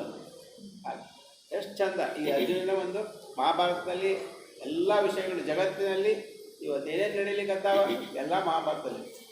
ಎಲ್ಲ ಮಕ್ಕಳ ಹತ್ಯೆ ಆಗ್ತದೆ, ಆಮೇಲೆ ಇದೇನಿದು ಕೃತಕ ಮಕ್ಕಳು ಹುಟ್ಟೋದು, ಇವಾಗ ಏನೇನು ನಡೀಲಿಕ್ಕಂತಾವ ಎಲ್ಲ ಮಹಾಭಾರತಗಳು. ಜಗತ್ತಿನಲ್ಲಿ ಇರಲಾರ್ದು ಯಾವುದೂ ಮಹಾಭಾರತದಲ್ಲಿ ಇಲ್ಲ ಅಂತಲೂ ಹೇಳ್ತಾರೆ. ಹಾಗೆ ಗುರುತನದ ಗರುವಾಯಿ ಅಂತಲ್ಲ, ಅಂದರೆ ಈಗ ವಿದ್ಯಾರ್ಥಿ ಅದೇ ಅವನು ಗುರು. ಆದರೆ ಈಗಿನ ಕಾಲದಲ್ಲಿ ಹಾಗೆ ನಡೆಯೋದಿಲ್ಲ. ವಿದ್ಯಾರ್ಥಿ ಏನು ಯಾಕೆ ಆಕಿನ ಹುಡುಗಿಯಲ್ಲೇನು ಅವೆಲ್ಲ ನಡೀತಿರ್ತಾವೆ ಕೇಸಿಗೆ, ಹಂಗೂ ನಡೀತಾವೆ, ಅದ್ರ ರಿವರ್ಸು ನಡೀತಾವೆ. ಇರಲಿ, ಅದರ ವಿದ್ಯಾರ್ಥಿನೇ ಆಕೆ ಇದು ಗುರುವೇ ಹುಡುಗಿರ್ತಾವೆ. ಆಕೆ ಅದನ್ನು ವಿದ್ಯಾರ್ಥಿನಿ, ಅದು ಬೇರೆ ವಿಚಾರ. ಅಂದರೆ ಎಲ್ಲ ಕಡೆ ಅದು ಅಪ್ಲೈ ಆಗೋದಿಲ್ಲ. ಅದಕ್ಕೆ ಹೇಗೆ ವರ್ತಿಸ್ಬೇಕು ಗುರುಗಳು ಶಿಷ್ಯರು. ಆ ಹುಡುಗಿಗಂತೂ ಏನೂ ಗೊತ್ತಿರಲಿಲ್ಲ, 10 ವರ್ಷದ ಹುಡುಗಿ ಅದು, ಡಾನ್ಸ್ ಕಲ್ತಿರ್ತಾಳೆ. ಅದಕ್ಕೆ ಗುರುತನದ ಗರುವಾಯಿ ಅಂತಲೂ ಅರಸಿ ಎಂಬುದು ದಾವ ಮತವು. ಒಂದು ವೇಳೆ ನಮ್ಮ ಮನೆಗೆ ಈ ಹುಡುಗಿಯನ್ನು ಕೊಡಲೇಬೇಕಂತೇಳಿ ನನ್ನ ಮಗ ಅಂತ ಅಭಿಮನ್ಯು ಕೊಡ್ರಿ ಅಂತೆ. ಎಷ್ಟು ಒಳ್ಳೆಯ ಮಾತನ್ನು ಹೇಳಿದ. ಅವನ ಮಗ ಅಭಿಮನ್ಯು 14 ವರ್ಷ, ಈ ಹುಡುಗಿಗೆ 8-10 ವರ್ಷ. ಅದಕ್ಕೆ ಈ ಉತ್ತರ ಕುಮಾರಿಯನ್ನು ನನ್ನ ಮಗನ ಅಂತ ಅಭಿಮನ್ಯು ಕೊಡ್ರಿ. ಅದಕ್ಕೆ ಅವ್ರ ಅಪ್ಪ ಏನಂತ ವಿರಾಟ್ ರಾಜ, ನನಗೆ ನೀವೇನು ನಿಮ್ಮ ಮಗ ಏನು ಯಾರಾದರೂ ನಡೀತಂತಂದು. ಅದು ರಾಜರಲ್ಲಿ ಹಂಗಿದ್ದು. ಅಂದರೆ ಬೇಕಾದಷ್ಟು ಜನರು ಮದುವೆ ಆಗೋದು ಅವೆಲ್ಲ ರಾಜರು, ಈಗಿನವ್ರಿಗಿಲ್ಲ, ಅವರಲ್ಲಿ ಇದ್ದು. ಅದಕ್ಕೆ ನೀವೇನು ರೀ ನಿಮ್ಮ ಮಗ ಏನು, ನಿಮ್ಮ ಅಂತಲೇ ಕೊಟ್ಟು ನಾನು ಕನ್ಯಾ ಕೊಡ್ಬೇಕಂತ ಮಾಡಿದ್ದೀನಿ. ಸರಿ ಅಂತ ಹೇಳಿ ಒಪ್ಕೊಂಡ್ಬಿಟ್ರು. ಆಮೇಲೆ ಇನ್ನು ಒಂದು ಮಾತು ಹೇಳಿದವ ಧರ್ಮರಾಜ, ಇದೆಲ್ಲ ಒಪ್ಕೊಂಡಿದ್ದಾಯಿತು, ಆದರೆ ಇದು ಪೂರ್ಣ ಒಪ್ಪಿಗೆ ಅಂತ ತಿಳಿಬೇಡ್ರಿ. ಯಾಕಂದರೆ ನಮ್ಮ ಒಡೆಯರು ನಾವು ಕೇಳಬೇಕು. ನಮ್ಮ ಒಡೆಯ ಕೃಷ್ಣನ ಕೇಳಬೇಕು. ಕೃಷ್ಣ ಒಪ್ಪಿದ್ರೆ ಅಷ್ಟೇ ಇದು ಸಾಧ್ಯದ. ಒಪ್ತಾನೆ, ಆದರೆ ಹೋಗ್ಬೇಕು. ನೀವು ಹೇಳ್ತಿರ್ತೀರಲ್ಲ ಅಲ್ಲಿ ಎಲ್ಲ ಕೆಲವರು ಹೇಳ್ತಿರ್ತಾರೆ, ನಮ್ಮ ಅಣ್ಣವ್ರು ಹೇಳ್ಬೇಕು. ಅಣ್ಣವ್ರು ಒಪ್ಪಿದ್ರಷ್ಟೇ. ಇಲ್ಲಿ ಒಬ್ಬರು ಮನೆಗೆ ಹೋಗಿದ್ದೆ ನಾನು, ಒಂದು ಫೀ ಒಂದಿಷ್ಟು ಕಡಿಮೆ ಮಾಡಬೇಕು ಅಂಥೇಳಿ ನಮ್ಮ ಅಣ್ಣವ್ರಿಗೆ ಹೇಳ್ಬೇಕು ರೀ, ಮತ್ತು ನೀವು ಒಂದಿಷ್ಟು ಹೇಳಿಟ್ರಿ. ನಾ ಹೇಳಿಟ್ಟಿರ್ತೀನಿ, ಆಮೇಲೆ ಬಂದು ಅವ್ರ ಮನೆಗೆ ಹೋದೆ. ಅಣ್ಣವರ ದೇಶಪಾಂಡ್ರವ್ರು ಬಂದ ನೋಡ್ರಿ. ಹೋದ್ರೆ ದೇಶಪಾಂಡ್ರಲ್ಲಿ ಹೋಗ್ಬೋದು ಹೇಳಿ ಇವ್ರು ಈ ಕಡೆ ಹಿಂಗೆ ಕೈ ಕಟ್ಟಿಕೊಂಡು ಹೊರಗೆ ಓಡಿ ಬಂದುಬಿಟ್ರು. ಅವ್ರ ಅಣ್ಣವ್ರ ಮುಂದೆ ಹೇಳಿದ್ವಿ, ಸರಿ ಆಯ್ತು. ಅಂದರೆ ಅಣ್ಣನ ಮುಂದಿಸಿದಕ್ಕೆ ಅಷ್ಟೊಂದು ಇದು ಹಂಚಿಕೆ ಅಂಥವು ಕೆಲವು ಕುಟುಂಬಗಳವ. ಈಗಾದರೂ ಕೂಡ ಧರ್ಮರಾಜನಿಗೂ ಅದೇ ಪರಿಸ್ಥಿತಿ ಅದೇ ಇತ್ತು. ಅದಕ್ಕೆ ಅವ ಸೋತ್ರೆ ಎಲ್ಲರೂ ಸೋತಂಗೆ. ಧರ್ಮರಾಜ ಒಬ್ಬನೇ ಪಗಡಿ ಆಡಿರ್ತಾನೆ, ಪಾಂಡವರೆಲ್ಲರೂ ಆಡಿಲ್ಲ. ಆದರೂ ಕೂಡ ಅವ ಸೋತಿದ್ದಕ್ಕೆ ಎಲ್ಲನೂ ಬಿಟ್ಕೊಟ್ರು. ಧರ್ಮರಾಜ ಹೇಳ್ದ, ನಮ್ಮ ದೊರೆಯಾದಂಥ ಕೃಷ್ಣನ್ ಕೇಳ್ತೀವಿ ನಾವು. ಅವ ಒಪ್ಪಿದ್ರೆ ಒಪ್ಪಿದಾನೆ, ಇಲ್ಲ ಅವ ಒಪ್ತಾನೆ, ಆದ್ರೂ ಅವ ಒಪ್ಪಬೇಕು ಅನ್ಬೇಕು. ಸರಿ ಅಂತ ಹೇಳಿ ಆ ಲಗ್ನದ ಒಂದು ಇದನ್ನು ಪತ್ರ ಬರೆದು ಕಳಿಸ್ತಿದ್ದಾನೆ. ಎಷ್ಟು ಚಂದ ಪತ್ರ ಬರೀತಾನೆ. ಈಗಿನವ್ರು ಹೆಂಗೆ ಪತ್ರ ಬರೀತೀವಿ ನೋಡೋಣ ಮುಂದಿನ ಪದ್ಧತಿ. ಪರಿಯ ಪರಿಯ ಪಾವುಡವ ಕಟ್ಟಿಸಿ, ಪರಿಯ ಪಾವುಡವ ಕಟ್ಟಿಸಿ ಹರುಷದಲ್ಲಿ ಭಿನ್ನಹದ ಓಲೆಯ ಬರಿಸಿದನು. ಬೇಗಾಯ ದೂತರನ್ನು ಅಟ್ಟಿದನು ಭೂಪ, ದೂತರನ್ನು ಅಟ್ಟಿದನು ಭೂಪ. ಕೆರಳು ಪಯಣದ ಮೇಲೆ ಪಯಣದ ಭರದಿ ಬಂದರು. ಕೃಷ್ಣರಾಯನಪುರಕ್ಕೆ ಪರಿತೋಷದಲ್ಲಿ ಭಕ್ಕರು. ಕೃಷ್ಣರಾಯನಪುರಕ್ಕೆ ಪರಿತೋಷದಲ್ಲಿ ಭಕ್ಕರು. ರಾಜಮಂದಿರವ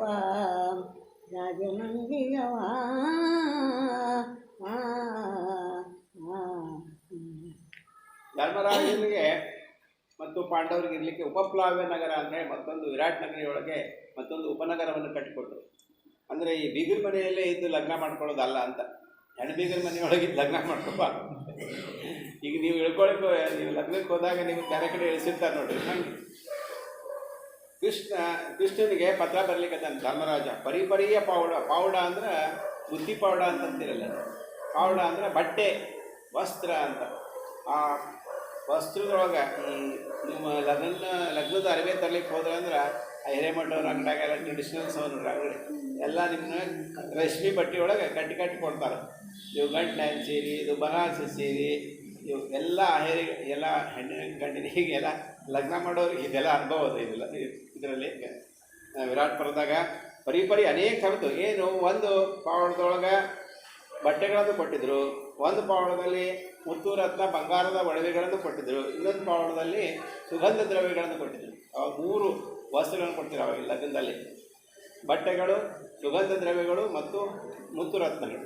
ಈ ಮುತ್ತು ರತ್ನ ಇಲ್ಲ ನಮ್ಮ ಕಡೆ ಕಟ್ಕೊಡ್ಲಿಕ್ಕೆ. ಮತ್ತು ಒಂದು ವಿನಂತಿಯ ಪತ್ರ, ಭಿನ್ನಹದ ಓಲೆ ಅಂದರೆ ವಿನಂತಿಯ ಪತ್ರವನ್ನು ಕೃಷ್ಣನಿಗೆ ಬರೆದಿದ್ದಾನೆ ಧರ್ಮರಾಜ. ಎಂಥ ದೂತರು ಅಂದರೆ ವೇಗಾಯಲು ದೂತರು. ಅಂದ್ರೆ ಬಹಳ ವೇಗವಾಗಿ ಹೋಗುವಂಥ ದೂತರನ್ನು ಕಳಿಸ್ಕೊಟ್ರಂತ. ಆ ಚರರು ಅಂದರೆ ದೂತರು ಪ್ರಯಾಣದ ಮೇಲೆ ಪ್ರಯಾಣ ಮಾಡುತ್ತಾ ಕೃಷ್ಣರಾಯನಪುರ ಅಂತಂದ್ರೆ, ಕೃಷ್ಣರಾಯನಪುರ ಅಂದರೆ ದ್ವಾರಕೆಗೆ ಬಂದರು ಈ ವಿರಾಟ್ ನಗರಿಯಿಂದ. ಅಂದರೆ ಆವಾಗ ಈ ಕೃಷ್ಣದೇವರಾಯರ ಒಂದು ವೈಭವ ಈ ಕಾವ್ಯದಲ್ಲಿದೆ ಅಂತ ಹೇಳಿ ವಿಮರ್ಶಕರು ಹೇಳ್ತಾರೆ. ಕೃಷ್ಣರಾಯನಪುರ, ಇಲ್ಲಿ ಕೃಷ್ಣರಾಯನನು ಮಗನೇ ಕೃಷ್ಣರಾಯನು ಅಂತ ಹೇಳಿ ಅನೇಕ ಕಡೆ ಬರ್ತದೆ ಪದ್ಯಾಗ. ಅವ ಕೃಷ್ಣದೇವರಾಯರು ಏನು ತಿಳ್ಕೊಂಡ್ರು ಅಂತ ನನ್ನ ಮೇಲೆ ಬರೆದಿದ್ದು ಕಾವ್ಯ ಅಂತ ಹೇಳಿ ಆ ಕಾವ್ಯವನ್ನು ಪೂರ್ಣ ಮುಗಿಸಿದಂಥ ದಶಪರ್ವ ಭಾರತ ಅಂತ ಮೊದಲು ಹೇಳಿದೆ. ಧರ್ಮರಾಜ ಪಟ್ಟಣದಲ್ಲಿ ಇರೋದು ಅಷ್ಟೇ ಇದೆ ಇದರಲ್ಲಿ. ಮುಂದಿನ 8 ಪರ್ವಗಳನ್ನು ತಿಮ್ಮಣ್ಣ ಕವಿಯಿಂದ ಕೃಷ್ಣದೇವರಾಯರು ಬರೆಸಿದರು. ಆಮೇಲೆ ಕೃಷ್ಣದೇವರಾಯರ ತಮ್ಮ ಅಚ್ಯುತರಾಯರು ಆಡಳಿತ ನಡೆಸುವಾಗ ಆನಂದ ನಿಧಿಯನ್ನು ದಾನವನ್ನು ಕೊಟ್ಟು, ತುಂಬದ ನಿಧಿ ದಾನವನ್ನು ಕೊಟ್ಟು ಅದರ ದಾನಶಾಸ್ತ್ರವನ್ನು ಗದುಗಿನ ವೀರನಾರಾಯಣ ದೇವಸ್ಥಾನದಲ್ಲಿ ಬರೆಸಿದೆ. ಅದಕ್ಕೆಲ್ಲ ಲಿಂಕ್ ಇದೆ. ಆದರೆ ಕೃಷ್ಣದೇವರಾಯರ ಕಾಲದವರು ಅಲ್ಲ, ಅವ್ರಿಗಿಂತ ಕುಮಾರವ್ಯಾಸರು 200 ವರ್ಷ ಮೊದಲಿನವರು. ಆದರೆ ಇದು ಇತ್ತು ಏನು, 1350ಕ್ಕೆ ವಿಜಯನಗರ ಸಾಮ್ರಾಜ್ಯ ಸ್ಥಾಪನೆ ಆಗಿತ್ತು, ಅದರ ಪ್ರಭಾವ ಇರಬಹುದು. ಮತ್ತು ಇವರು ಏನು ಕುಮಾರವ್ಯಾಸರು ಯಾವ ರಾಜರ ಮೇಲೂ ಕಾವ್ಯ ಬರೆದಿಲ್ಲ. ಇಡೀ ಹೇಳುವ ಕೃಷ್ಣ ಕಥೆಯನ್ನು ಕೃಷ್ಣ ಮೆಚ್ಚಲಿಕ್ಕೆ, ಕೃಷ್ಣನ ಕಥೆಯನ್ನು ಕೃಷ್ಣ ಮೆಚ್ಚಲಿಕ್ಕೆ ಹೇಳ್ತೀನಿ ಅಂತ ಹೇಳ್ಯಾರ ಹೊರತು ಯಾವ ಕೃಷ್ಣದೇವರಾಯನ ಮೆಚ್ಚಿಸ್ಲಿಕ್ಕೆ ಯಾರನ್ನೂ ಮೆಚ್ಚಿಸ್ಲಿಕ್ಕೆ ಕಾವ್ಯವನ್ನು ಬರೆದಿಲ್ಲ. ಆಮೇಲೆ ಅದನ್ನ ಪತ್ರವನ್ನು ಒಯ್ದು ಆ ದೂತರು ಕೊಟ್ಟರು ಕೃಷ್ಣನಿಗೆ. ಕೃಷ್ಣ ಅದನ್ನು ಓದ್ತಾ ಇದ್ದಾನ, ಅವ ಓದುವುದಿಲ್ಲ. ಪತ್ರಗಳನ್ನು ಓದಲಿಕ್ಕೆ ರಾಜ್ಯದಲ್ಲಿ ಸಭೆಯಲ್ಲಿ ಸಂಧಿ ವಿಗ್ರಹಗಳು ಅಂತಿದ್ರು. ಎಲ್ಲರೂ ಒಂದೊಂದು ಕಾರ್ಯಗಳು. ಅಂದರೆ ಈ ಅರಸನಿಗೆ ಇದು ಇರ್ತಲ್ಲ, ಪಾನ್ಪಟ್ಟಿ ಹಾಕ್ಕೊಳ್ಳಿಕ್ಕೆ ಒಬ್ಬವ, ಅರಸನಿಗೆ ನೀರು ಕೊಡ್ಲಿಕ್ಕೆ ಒಬ್ಬವ, ಚಾಮ್ರ ಹಾಕೋರು ಬೇರೆ, ಅರಸನ ಚಪ್ಪಲಿಗಳನ್ನು ತೊಗೊಂಡು ಹೋಗೋರು ಬೇರೆ, ಎಷ್ಟೋ 20 ಜನ ಆ ಥರ ಬೇರೆ ಬೇರೆ ಅರಸನ ಇವರಿದ್ದು ಹುಡುಗಿದವರು ಅಂತ ಕರಿತಿದ್ರು. ಈಗ ಹೇಳ್ತಿಲ್ಲ ಹುಡುಗ ಮಾಡ್ತಾನಂತೆ ಹೇಳ್ತಾರೆ, ಹಳ್ಳ್ಯಾಗದೆ ಅದು ಪತ್ರ ಹೇಗೆ ಬರ್ತಾನೋ ನೋಡಿ. ಸ್ವಸ್ತಿ ದಾನವರಾಯ ಕುಂಜರ ಮಸ್ತಕಾಂಕ್ಷಿಯ, ಸ್ವಸ್ತಿ ದಾನವರಾಯ ಕುಂಜರ ಮಸ್ತಕಾಂಕುಶ ಖೇಲನ ಪರಿಯಸ್ತ ಯದುಕುಲ ಸಿಂಹ ಸೌರಿತ ಜನ್ಮದುರಿತ ಭಯಾ ಜನ್ಮದುರಿತ ಭಯಾ ಹಸ್ತಕಲಿತ ಸುದರ್ಶನೋರ್ಗಭಸ್ತಿಲವ ಶಮಿತಾರ್ಕ ಪರಿವೃಢ ವಿಸ್ತರಣ ಚಿತ್ತೈಸು ಪರಿವೃಢ ವಿಸ್ತರಣ ಚಿತ್ತೈಸು ಕುಂತಿ ಸುತರ ಭಿನ್ನಪವಾ ಕುಂತಿ ಸುತರ ಭಿನ್ನಪವಾ.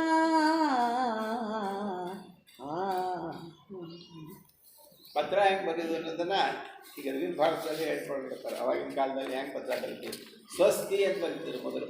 ಈಗ ನಾವು ಸಣ್ಣದ ಕ್ಷೇಮ ಅಂತ ಬರಿತೀವಿ. ಈಗಿನ ಹುಡುಗರು ಪತ್ರ ಬರೆಯೋದಿಲ್ಲ, ಎಲ್ಲ ಮೊಬೈಲ್ದೊಳಗೆ ಇರ್ತಾವ, ಅಲ್ಲೇ ಮೆಸೇಜ್ ಇರ್ತದೆ. ಅದಕ್ಕೆ ಅವ್ರು ಬರೀಲಿಕ್ಕೆ ಮನಸ್ಸೂ ಇಲ್ಲ, ಬರೀಲಿಕ್ಕೂ ಭಾಳ ಮಂದಿ ಬರೋದಿಲ್ಲ ಕನ್ನಡದಾಗ.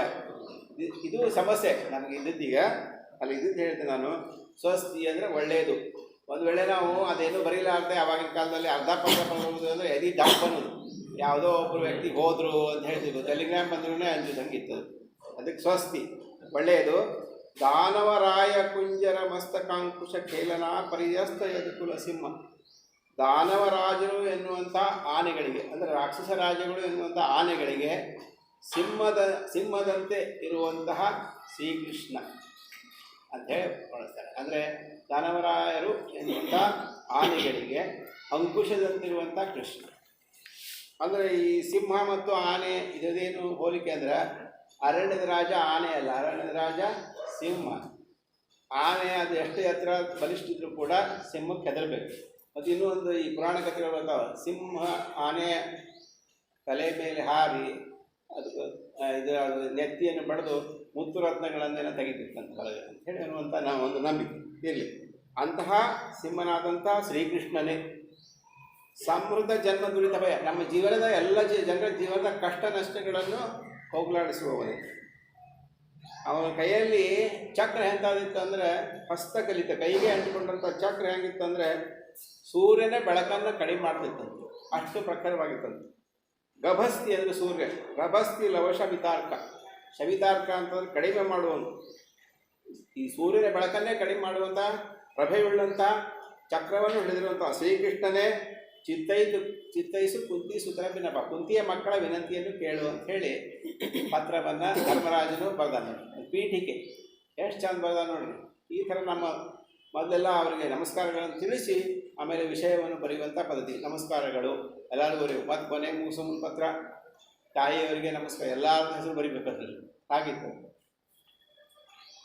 ಮತ್ತೆ ಏನು ಹೇಳ್ತಾನೆ ಪತ್ರದಲ್ಲಿ, ಇನ್ನೊಂದು ಪದ್ಯ ನೋಡೋಣ. ಮದುವೆಯೆಂಬುದು ನಮನಿಜ, ಮದುವೆಯೆಂಬುದು ನಮನಿಜ, ಶ್ರೀಪದವ ತೋರಿಸಬೇಕು.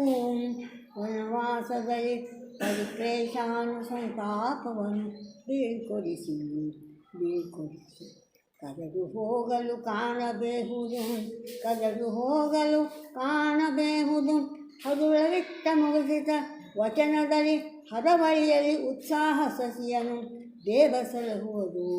ಉತ್ಸಾಹ ಸಸಿಯನು ದೇವ ಸಲಹುವುದು, ದೇವ ಸಲಹುವುದು, ದೇವ ಸಲಹುವುದು. ಹದಮಳೆಯಲ್ಲಿ ಉತ್ಸಾಹ ಸಸಿಯನ್ನು ದೇವ ಸಲಹುವುದು. ಹದಮಳೆಯಿಂದ ನಮ್ಮ ಉತ್ಸಾಹದ ಸಸಿಯನ್ನು ಕಾಯಬೇಕು ಅಂಥೇಳಿ ಕೃಷ್ಣನಿಗೆ ಹೇಳ್ಕೊಳ್ತಾ ಇದ್ದಾನೆ ಧರ್ಮರಾಜನಿಗೆ. ಇದೇನಿದೆ ಅಂದರೆ, ನಾವು ಈ ವಿರಾಟಪುರದಲ್ಲಿ ಹೇಳಿದಂಥ 1 ವರ್ಷದ ಅಜ್ಞಾತವಾಸವನ್ನು ಮುಗಿಸಿದ್ದೀವಿ. ಈ ದನಗಳನ್ನು ಹಿಡಿದು ನಮ್ಮನ್ನು ಕಂಡು ಹಿಡಿಲಿಕ್ಕೆ ಬಂದಂಥ ಕೌರವರು ನುಗ್ಗಾಗಿ ಹೋದರು. ನಾವು ಯುದ್ಧವನ್ನು ಜಯಿಸಿದ್ದೀವಿ. ಈಗ ತನ್ನ ಮಗಳಾದಂಥ ಉತ್ತರೆಯನ್ನು ಕಿರೀಟಿಯ ಮಗನಾದಂಥ ಅಭಿಮನ್ಯುವಿಗೆ ಕೊಡುವಂಥ ಒಂದು ಭರವಸೆಯನ್ನು ವಿರಾಟರಾಜನು ಕೊಟ್ಟಿದ್ದಾನೆ. ಅದಕ್ಕೆ ವಿಶೇಷ ಏನಿದೆ ಅಂದರೆ, ಮದುವೆ ಎಂಬುದು ನೆವ ನಿಜ. ಎಲ್ಲ ಮದುವೆಗಳು ನೆವ ಆಗಬೇಕಂತೆ. ಎದಕ್ಕಂದರೆ, ನಿಮ್ಮ ಸ್ನೇಹಿತರ ಮತ್ತು ಬಂಧು ಬಾಂಧವರ ಭೇಟಿಗಾಗಿ. ಮುಖ್ಯ ಉದ್ದೇಶ ಇರೋದು ಎಲ್ಲರೂ ಕೂಡ ಯಾಕೆ ಮಾಡ್ತೀವಿ ಅಂದರೆ, ಸ್ನೇಹಿತರು ಮತ್ತು ಬಂಧು ಬಾಂಧವರು ಎಲ್ಲರೂ ಭೇಟಿ ಆಗಬೇಕು. ಅದಕ್ಕೆ ಶ್ರೀಪಾದವ ತೋರಿಸ್ಬೇಕು. ಕೃಷ್ಣ ದೇವರು ಅದಕ್ಕೆ ನಿಮ್ಮ ಶ್ರೀಪಾದವನ್ನು ತೋರಿಸ್ಬೇಕು ಅಂತ ಹೇಳಿ ಧರ್ಮರಾಜ ಕೇಳ್ಕೊಳ್ತಾನೆ. ವನವಾಸದ ಪರಿಕ್ಲೇಶಾನುಸಂತಾಪವನ್ನು ಬಿಟ್ಕೊಳಿಸಿ. ವನವಾಸದ ಏನು ಕಷ್ಟಗಳನ್ನು ನಾವು ಅನುಭವಿಸ್ಬೇಕು. 13 ವರ್ಷ ನಿಮ್ಮ ಪಾದ ದರ್ಶನದಿಂದ ನಮಗೆ ಒಂದು ಇದು ಸಿಗುತ್ತೆ, ಶಾಂತಿ ಸಿಗ್ತದೆ, ಮನಸ್ಸು ಇದಾಗ್ತದೆ. ಕದಡು ಹೋಗಲು ಕಾಣಬಹುದು. ನೀರನ್ನು ಕದಡಿದ್ರೆ ಹೆಂಗೆ ರಾಡಾಗಿರ್ತದೆ, ಹಂಗೆ ಮನಸ್ಸು ನಮ್ಮ ರಾಡಿಯಾಗಿದೆ. ಹದುಳವಿಟ್ಟು ಅಂದರೆ ನಮಗೆ ಒಳ್ಳೊಳ್ಳೆಯ ಮಾತುಗಳನ್ನು ಹೇಳಿ, ಉತ್ತಮವಾದಂಥ ಮಾತುಗಳನ್ನು ನುಡಿದು ಹದಮಳೆಯಿಂದ ಸಸಿಗೆ ಸಲಹಬೇಕು. ಹದಮಳೆ ಅಂದ್ರೆ ಅವ್ರಿಗೆ ಮಳೆ ಜಿಟಿ ಹತ್ತಬೇಕು. ಅಂದ್ರೆ ಸಸಿಗಳು ಏನಾಗ್ತವೆ, ಎತ್ತರ ಆಗ್ತವೆ. ಜೋರ ಮಳೆ ಬಂದರೆ ಕೊಚ್ಚಿ ಹೋಗ್ಬಿಡ್ತಾವೆ ಸಸಿಗಳು. ಹಂಗೆ ಈ ಹದಮಳೆಯಿಂದ ಈ ಸಸಿಯನ್ನು ಹೇಗೆ ಸಲಹುತ್ತದೆ, ಹಾಗೆ ನೀನು ಕೂಡ ಕೃಷ್ಣ ನಮ್ಮನ್ನು ಒಳ್ಳೆಯ ಮಾತುಗಳಿಂದ ನಮ್ಮ ಉತ್ಸಾಹ ಸಸಿಯನ್ನು ನೀನು ರಕ್ಷಿಸಬೇಕು ಅಂಥೇಳಿ ಧರ್ಮರಾಯನು ಕೃಷ್ಣನಿಗೆ ಕೇಳಿಕೊಂಡಿದ್ದಾನೆ.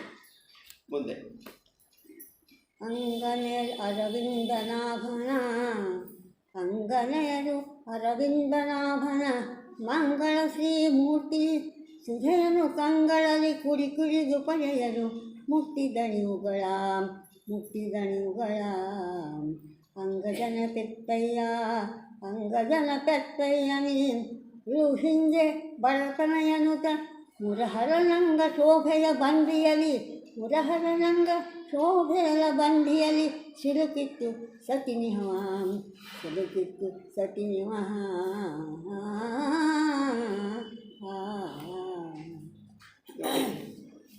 ಧರ್ಮರಾಯನ ಪತ್ರ ಓದು ಮುಗೀತು. ಕೃಷ್ಣ ಅಂತ ನಡೀರಿ. ನಮ್ಮ ಸೋದರತೆ ಮಕ್ಕಳು ಅಂದರೆ ಕೃಷ್ಣನ ಸೋದರತೆ ಕುಂತಿದೇವಿ, ಆಕೆಯ ಮಕ್ಕಳ ಮನೆಯಲ್ಲಿ ಮದುವೆ ವಿವಾಹ ಸಮಾಚಾರ ಇದೆ, ನಾವು ಹೋಗೋಣ. ಅದಕ್ಕಂಥೇಳಿ ತಮ್ಮ ಯಾದವರ ಅರಮನೆಯಲ್ಲಿ 8 ಜನ ಇದ್ದರು. ಕೃಷ್ಣನ ರಾಜ್ಯ ಆಳ್ತಿದ್ದಿಲ್ಲ. ಉಗ್ರಸೇನ ಮಹಾರಾಜ ಇದ್ದ, ಕೃಷ್ಣನ ಅಜ್ಜ. ಆಮೇಲೆ ವಸುದೇವ ದೇವಕಿ ತಂದೆ ತಾಯಿಗಳು, ಬಲರಾಮ ಮತ್ತು ಎಲ್ಲ ಯಾದವರು. ಆಮೇಲೆ ಸುಭದ್ರಾದೇವಿನೂ ಅಲ್ಲೇ ಅರಮನೆಗೆ ಇರ್ತಿದ್ದ. ಆಕೆ ವನವಾಸ ಅನುಭವಿಸ್ತಿಲ್ಲ, ಸ್ವಲ್ಪ ಎಲ್ಲ ತಿಳ್ಕೋಬೇಕು. ದ್ರೌಪದಿ ಒಬ್ಬಾಕಿನೇ ಅನುಭವಿಸ್ಲಿಕ್ಕೆ, ಅದಕ್ಕೆ ದ್ರೌಪದಿನೇ ಪಟ್ಟ ಇರ್ತಾಳೆ. ಸುಭದ್ರಾದೇವಿ ಆಕೆ ಮಗ ಅಭಿಮನ್ಯು, ಅವ ಸಣ್ಣ 1 ವರ್ಷದ ಕೂಸಿದ್ದಾಗ ಅಲ್ಲಿ ಹೋಗಿ ತಾಯಿ ತವ್ರ ಮನೆಗೆ ಇರ್ತಾನೆ. ಈಗ ಅವನಿಗೆ 14 ವರ್ಷ. ಆ ಹುಡುಗ ಎಲ್ಲರೂ ಕೂಡ್ಕೊಂಡಾಕ ಮದುವೆ ಆಗ್ತಾ ಇರೋದು ಅಭಿಮನ್ಯುಂದದಲ್ಲ, ಬರೋದು ಬಿಟ್ಟು ಹೆಂಗೆ ಹೋಗ್ಲಿಕ್ಕೆ ಎಲ್ಲರೂ ಕೂಡಿ ನಡೀರಿ ಹೋಗೋಣ ಅಂಥೇಳಿ ಅವರು ದ್ವಾರಕೆಯಿಂದ ಈ ಕಡೆ ವಿರಾಟ ನಗರಕ್ಕೆ ಬರ್ಲಿಕ್ಕತ್ತಾರೆ. ಆಮೇಲೆ ಕೃಷ್ಣ ಬಂದ. ನೋಡ್ರಿ, ಇದೇ ದೊಡ್ಡ ವಿಷಯ. ಕೃಷ್ಣ ಬಂದ ಅಂದ್ಗಳೇ ಹೆಣ್ಮಕ್ಳೆಲ್ಲರೂ ಒಗ್ಗೂಡಿದ್ರು ಕೃಷ್ಣನ ನೋಡಲಿಕ್ಕೆ. ಅಂಗನೇಯರು ಹೆಣ್ಮಕ್ಕಳು ಅರವಿಂದನಾಭನ ಮಂಗಳ ಶ್ರೀಮೂರ್ತಿಯನ್ನು ನೋಡಿ, ಕೃಷ್ಣನ ಶ್ರೀಮೂರ್ತಿಯನ್ನು ನೋಡಿ ಮತ್ತೆ ನೋಡ್ಲಿಕ್ಕತ್ತಾರಂತೆ. ಕಣ್ಣುಗಳಲ್ಲಿ ಪಡೆಯರು ಮತ್ತೆ ದಣಿಗಳು. ಅವು ನಡುವೆ ಆಗಿರ್ತದೆ. ನಾನು ನೋಡ್ತೀನಿ, ಸರಿಸಿದ್ರು ಸೈನಿಕರು ಬಡಗಿ ಹಿಡ್ಕೊಂಡು ಎಲ್ಲರೂ ಕಾವಲುಗಾರರು ಸರಿಸಿರಿಸಬೇಕ ಕೃಷ್ಣನ ನೋಡ್ಲಿಕ್ಕೆ ಬರ್ಲಿಕ್ಕತ್ತಾರೆ ಎಲ್ಲರೂ. ಅವರು ಹೇಳಿಕತ್ತಾರ, ಅಂಗಜನ ಪೆತ್ತಯ್ಯ. ಅಂಗಜ ಅಂದರೆ ಕಾಮನ ತಂದೆ. ಅಂದರೆ ಕೃಷ್ಣ ಕೃಷ್ಣ ಮತ್ತು ರುಕ್ಮಿಣಿಯರ ಮಗನೇ ಪ್ರದ್ಯುಮ್ನ, ಅವನೇ ಕಾಮನೇ ಪ್ರದ್ಯುಮ್ನ ಹುಟ್ಟುತ್ತಾರೆ. ಅದಕ್ಕೆ ಕೃಷ್ಣ ಅನ್ನೋನು ಕಾಮನ ತಂದೆ. ಕಾಮನೇ ಆಡಿಸುತ್ತಿರಬೇಕಾದ್ರೆ ಈ ಇವನು ಅವರ ಅಪ್ಪ ಎಷ್ಟು ಚಂದ ಇರ್ಬೋದು. ಅದಕ್ಕೆ ಅಂಗಜನ ಪೆತ್ತಯ್ಯ, ಕಾಮನನ್ನು ಹಡೆದಂತಹ ಕೃಷ್ಣ ನೀನು, ನಿನ್ನ ರೂಪಕ್ಕೆ ಬಡತನವೇ ಅಂತ ಆ ಕೃಷ್ಣನ ನೋಡ್ಕೋತಾರೆ. ಆ ಮದುವೆ ವಿಚಾರನೇ ನೆನಪಾಗ್ಲಿಕ್ಕೆ ಎಲ್ಲರೂ ಕೃಷ್ಣನ ನೋಡ್ಕೊತಿರ್ತಾರೆ. ಎಲ್ಲರೂ ಆರತಿ ಮಾಡಿ ಕೃಷ್ಣನ ಕರೀಲಿಕ್ಕತ್ತಾರೆ. ಎಲ್ಲರೂ ಬೀಗರೆಲ್ಲರೂ ಬಂದರು ಮನೆಗೆ. ಆವಾಗ ವಸುದೇವನು ಧರ್ಮರಾಜನ ಕುರಿತು ಒಂದು ಮಾತು ತುಂಬ ಚೆನ್ನಾಗಿ ಹೇಳ್ತಾನೆ. ಕೈದಣಿಯೇ ವಸುದೇವ, ಕೈದಣಿಯೇ ವಸುದೇವನಯನ, ಕೈದಣಿಯೇ ವಸುದೇವನಯನ, ಮೈದಡವಿದನು ಮಗನೇ ಬನದೊಳಗೆ ವೈದು ವಿಧಿ ಬಂಧಿಸಿದಳ, ಸಾಕಿನ್ನು ದೈವವನು ಬೈದು ಮಾಡುವುದೇನು, ದೈವವನು ಬೈದು ಮಾಡುವುದೇನು. ದುರುಪತಿಯೈಗೆತನ ಉಂಟಾಗಿ ದುರಿತವ ಕೊಯ್ದು ನರಲೋಕಕ್ಕೆ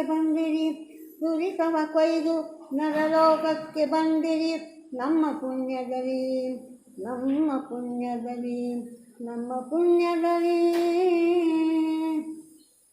ಎಲ್ಲ ಬಳಗದವರು ಒಬ್ಬರನ್ನೊಬ್ಬರು ಅಪ್ಪಬೋದು, ನಮಸ್ಕಾರ ಮಾಡೋದು ದೊಡ್ಡವರಿಗೆ ಎಲ್ಲ ಒಂದು ಒಳ್ಳೆಯ ಸಂಸ್ಕಾರ. ಇನ್ನು ಕೆಲವು ಮನೆಯೊಳಗದ ಸಮಾನತೆ ಅಂತ ಹೇಳಿ ನಮಸ್ಕಾರ ಮಾಡೋದು ಅದೆಲ್ಲ ಸ್ವಲ್ಪ ಕಡಿಮೆ ಆಗಿರ್ಬೋದು. ಆದರೂ ಕೂಡ ಪ್ರೀತಿ ಅನ್ನೋದು ಇರಬೇಕು. ಅದು ನಮ್ಮ ಬಳಗದವ್ರು ಬಂದಾಗ ಭಾಳ ಅಮೇರಿಕಕ್ಕಿದ್ದಲ್ಲ ಅವ್ರ ಮಗ, ಅದಕ್ಕೆ ಭಾಳ ಸೊಪ್ಪಿದ್ದಂಗೆ ಕಾಣಿಸ್ತದೆ ಅಂತ ಹೇಳಿ ಮುಖ ತೆಳಗೆ ಮಾಡ್ಕೊಂಡು ಕೊಡ್ಬಾರ್ದು. ಈಗ ನಡೀತಾ ಇರೋ ಏನು ನಡೀಲಿಕ್ಕತ್ತಾಗ.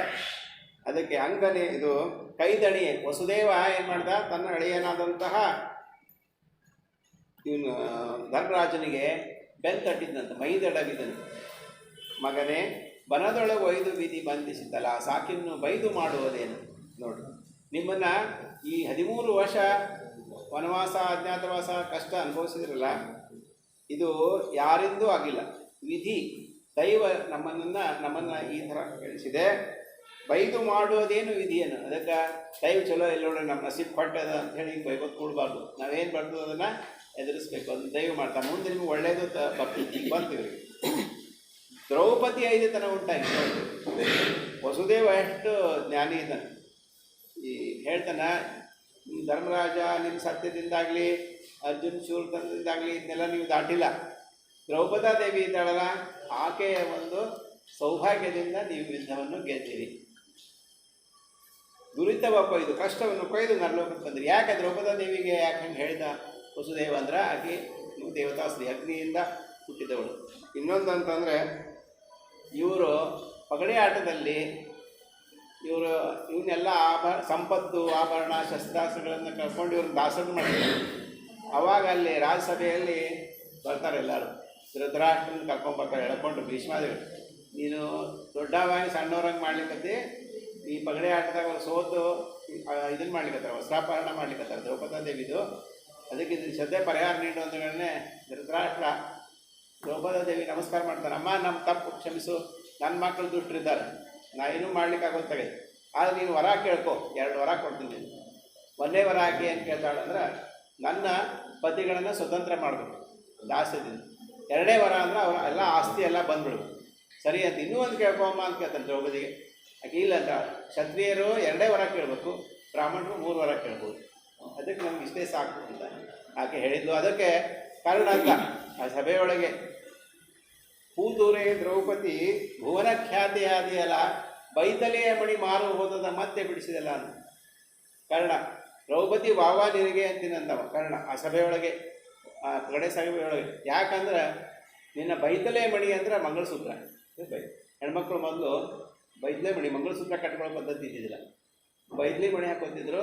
ಅದಕ್ಕೆ ಮತ್ತು ಕಿವಿಯೊಳಗಿನ ಓಲೆ ಇವು ಲಗ್ನ ಆಗಿದ್ದ ಸಂಕೇತ ಆಗಿತ್ತು. ಅದಕ್ಕೆ ನಿನ್ನ ಬೈತಲೆ ಮಣಿ ಮಂಗಳಸೂತ್ರ ಮಾರಾಟ ಆಗಿತ್ತು.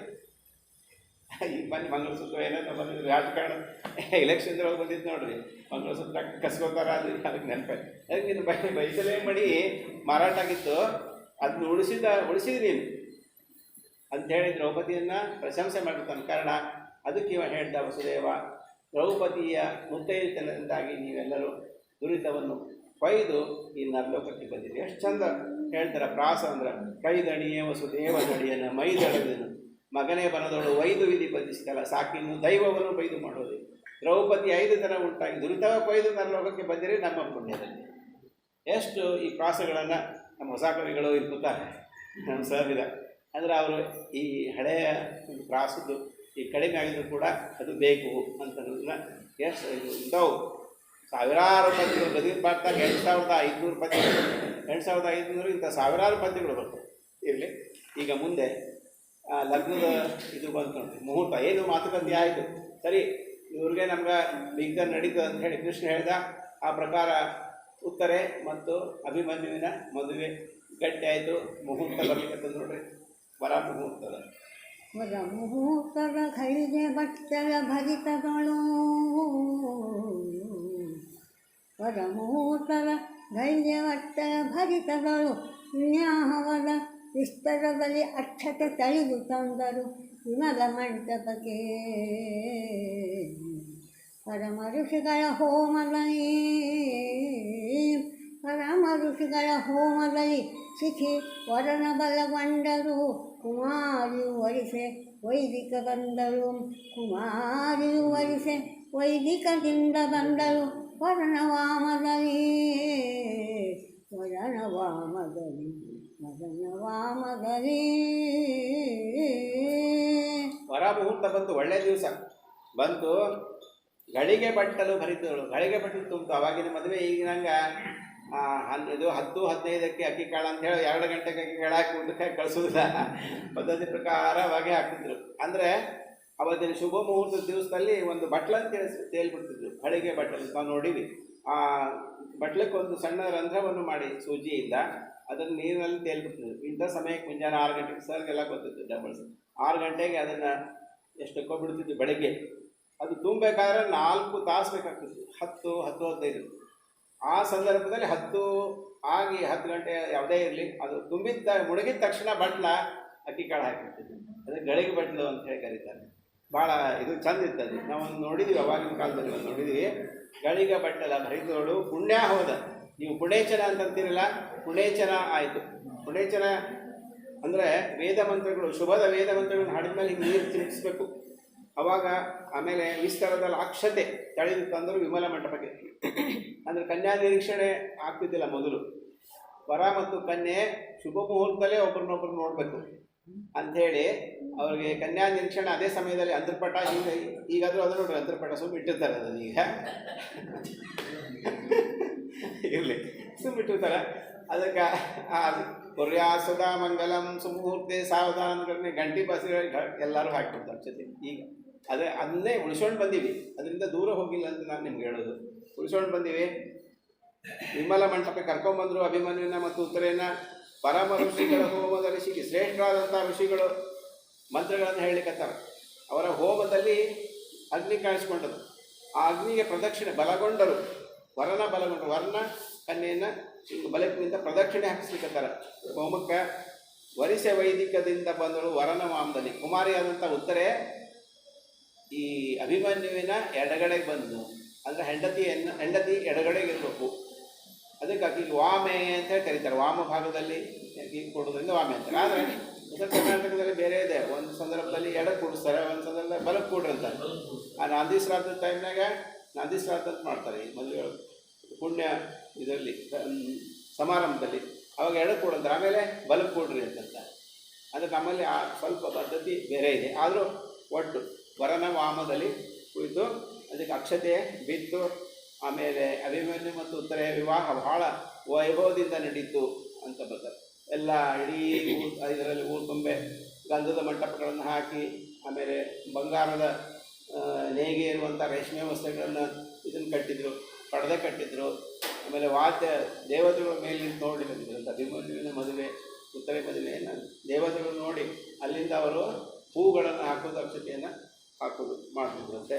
ಹಾಗೆ ವೈಭವದಂಥ ಮದುವೆ ಆಯಿತು. ಅದಕ್ಕೆ ಕೊನೆಯ ಪದ್ಯದಲ್ಲಿ ಹೇಳ್ತಾ ಇದ್ದಾನೆ ಧರ್ಮರಾಜ ಏನು ಅನ್ನೋದನ್ನು ಹೇಳ್ತಾ ಇದ್ದಾನೆ. ಸಮಯ ಆದುದು ನನ್ನ ಮದುವೆ, ಆದುದು ನನ್ನ ಮದುವೆ ಮಹಾದಯಾಂಬುಧಿ ಕೃಷ್ಣರಾಯನ ಮಹಾದಯಾಂಬುಧಿ ಕೃಷ್ಣರಾಯನ ಪಾದ ದರ್ಶನವಾಗಲಿ ವಿಮ್ಮಡಿಸಿತ್ತು ನಮ್ಮುದಯ ಮೇದಿನಿಯ ನಾವತ್ತೈತ್ಯವು ಮೇದಿನಿಯ ನಾವತ್ತೈತ್ಯವು ಕಾದು ಕಂಡೆವು ಸತ್ಯವನ್ನು ಮೇಲಾದುದನ್ನು ನೀ ಕರುಣಿಸು ಮೇಲಾದುದನ್ನು ನೀ ಕರುಣಿಸು ಮೇಲಾದುದನ್ನು ನೀ ಕರುಣಿಸು ಎಂದರು ವೀರನಾರಾಯಣ ವೀರನಾರಾಯಣನ ವೀರನಾರಾಯಣ.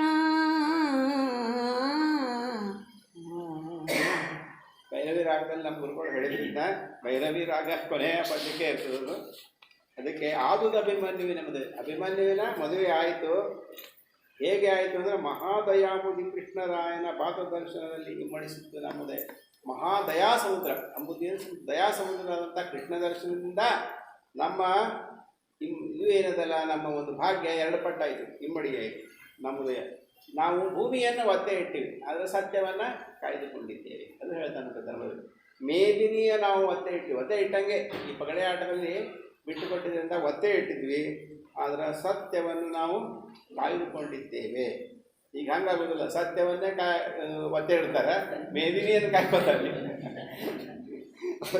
ಸತ್ಯವನ್ನು ಮೇಲಾದ್ದನ್ನು ನೀಕರಿಸಿ ಇನ್ನು ಮುಂದೆ ಏನು ಬೇಕಾದನ್ನು ವಧುವಿನ ವೀರನಾರಾಯಣ ಅರ್ಥ ಶ್ರೀಕೃಷ್ಣ ನಮ್ಮ ಕರುಣಿಸ್ಲಿ ಅಂತ ಹೇಳಿ ಧರ್ಮರಾಜ ಹೇಳ್ತಾ ಇದ್ದದನ್ನು ಕುಮಾರವ್ಯಾಸರು ಹೇಳ್ತಾರೆ. ಅಂದರೆ ಒಂದು ಹೇಳಬೇಕು ವಿಷಯ ನೆನಪಾದ ಏನಂದರೆ, ಕುಮಾರವ್ಯಾಸರ ದೃಷ್ಟಿಯೊಳಗೆ ಗದುಗಿನ ವೀರನಾರಾಯಣ ಅಂದರೆ ಸಾಕ್ಷಾತ್ ಶ್ರೀಕೃಷ್ಣ. ನಮ್ಮ ದೃಷ್ಟಿಯೊಳಗೆ ಗದುಗಿನ ವೀರನಾರಾಯಣ ದೇವಸ್ಥಾನದಲ್ಲಿರೋ ವೀರನಾರಾಯಣನ ಮೂರ್ತಿ, ಇದೇ ವ್ಯತ್ಯಾಸ. ಅದಕ್ಕೆ ಅವರು ಆ ಯುದ್ಧದಾಗ ಸುದೇಕ ಹೇಳಿಕತ್ತಿರ್ತಾನೆ ಭೀಷ್ಮಾಚಾರ್ಯ ದುರ್ಯೋಧನ, ನೋಡು ಮಗನೇ ಗದುವಿನ ವೀರನಾರಾಯಣ ಅಂತ. ಗದುವಿನ ವೀರನಾರಾಯಣ ಯುದ್ಧರಂಗದಾಗ ಹೆಂಗೆ ಬರ್ತಾನೆ, ಕೃಷ್ಣನ್ ನೋಡು ಅಂತ ಹೇಳಿಕ್ಕೆ ನೋಡು ಮಗನೇ ಗದುವಿನ ವೀರನಾರಾಯಣ. ಅದಕ್ಕೆ ಕುಮಾರವ್ಯಾಸರು ಸಾಕ್ಷಾತ್ಕರಿಸ್ಕೊಂಡಿದ್ರು ಯೋಗೀಂದ್ರ. ಅದಕ್ಕೆ ಏನು ಹೇಳ್ತಾರೆ ಇಲ್ಲಿ, ಇದು ಶ್ರೀಮದ ಚಿಂತ್ಯ ಮಹಿಮ ಗದುಗು ವೀರನಾರಾಯಣ ಚರಣಾರವಿಂದ ಮಕರಂದ ಮಧುಪಾನ ಪರಿಪುಷ್ಪ ವಚಷಟ್ಪದಿ ನಿಕಾಯ ಶ್ರೀಮದ್ ಕುಮಾರವ್ಯಾಸ ಯೋಗೀಂದ್ರ ವಿರಚಿತಮಪ್ಪ ಕರ್ನಾಟಕ ಭಾರತ ಮಂದಿಯೊಳು ವಿರಾಟ ಪರ್ವ ಸಮಾಪ್ತವಾದದ್ದು. ಆಮೇಲೆ ಈಗ ಕೊನೆಯ ಒಂದು ಫಲಶ್ರುತಿಯನ್ನು ಹೇಳ್ತಾರೆ, ವೇದ ಪಾರಾಯಣ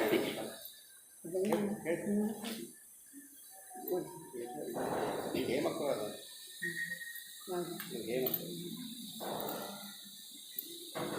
ಹೇಮಕುಲ ಶೃಂಗಾರ ಭರದಲ್ಲಿ ಹೇಮಕುಲ ಶೃಂಗಾರ ಭರದಲ್ಲಿ ಕಾಮಧೇನು ಸಹಸ್ರ ಕಪಿಲಯ ಸೋಮ ಸೂರ್ಯ ಗ್ರಹಣದಲ್ಲಿ ಸುಲ ನದಿಯ ತೀರದಲ್ಲಿ ಈ ಮುಕುಂದಾರ್ಪಣ ನೆಲೆಸಿ ಶತಭೂಮಿ ದೇವರಿಗಿತ್ತ ಬಲಬಹುದು ಮಹಾಭಾರತಗಳು ಒಂದಕ್ಷರವ ಕೇಳಗಳಿಗೆ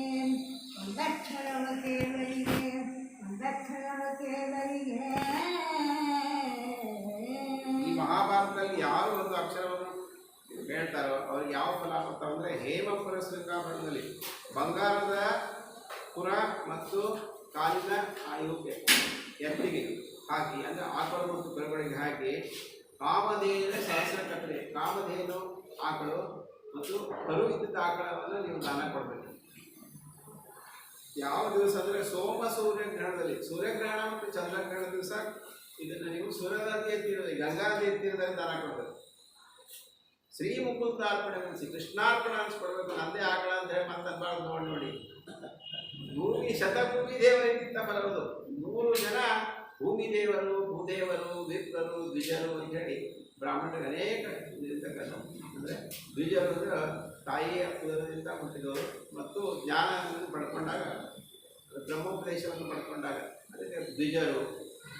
ಭೂಸುರರು ಅಂದರೆ ಭೂಮಿ ಮೇಲಿನ ದೇವತೆಗಳು ಅಂತ ಅಂದ್ಕೊಂಡು ಭೂಮಿ ದೇವರಿಗಿಂತ ಫಲ ಈ ಮಹಾಭಾರತದಲ್ಲಿ ಒಂದು ಅಕ್ಷರವನ್ನು ಹೇಳಿದಂತೆ ಬರುತ್ತದೆ ಅಂತ ಹೇಳ್ತಾ ಇವತ್ತಿನ ಈ ಗಂಭೀರ ಕಾರ್ಯಕ್ರಮ ನಮ್ಗೆ ತುಂಬ ಒಳ್ಳೆಯ ಸಮಯವನ್ನು ಕೊಟ್ಟಾಗ. ಬೇರೆ ಸಮಾರಂಭದಲ್ಲಿ ಶುರು ಮಾಡೋದ್ರಲ್ಲೇ ಮುಗಿಸ್ರಿ ಅನ್ನುವಂಥ ಪರಿಸ್ಥಿತಿ ಸಮಯದ ಅಭಾವದಿಂದ ಅದು ಕೂಡ ಮನಸ್ಸು ಆನಂದದಲ್ಲಿಲ್ಲ.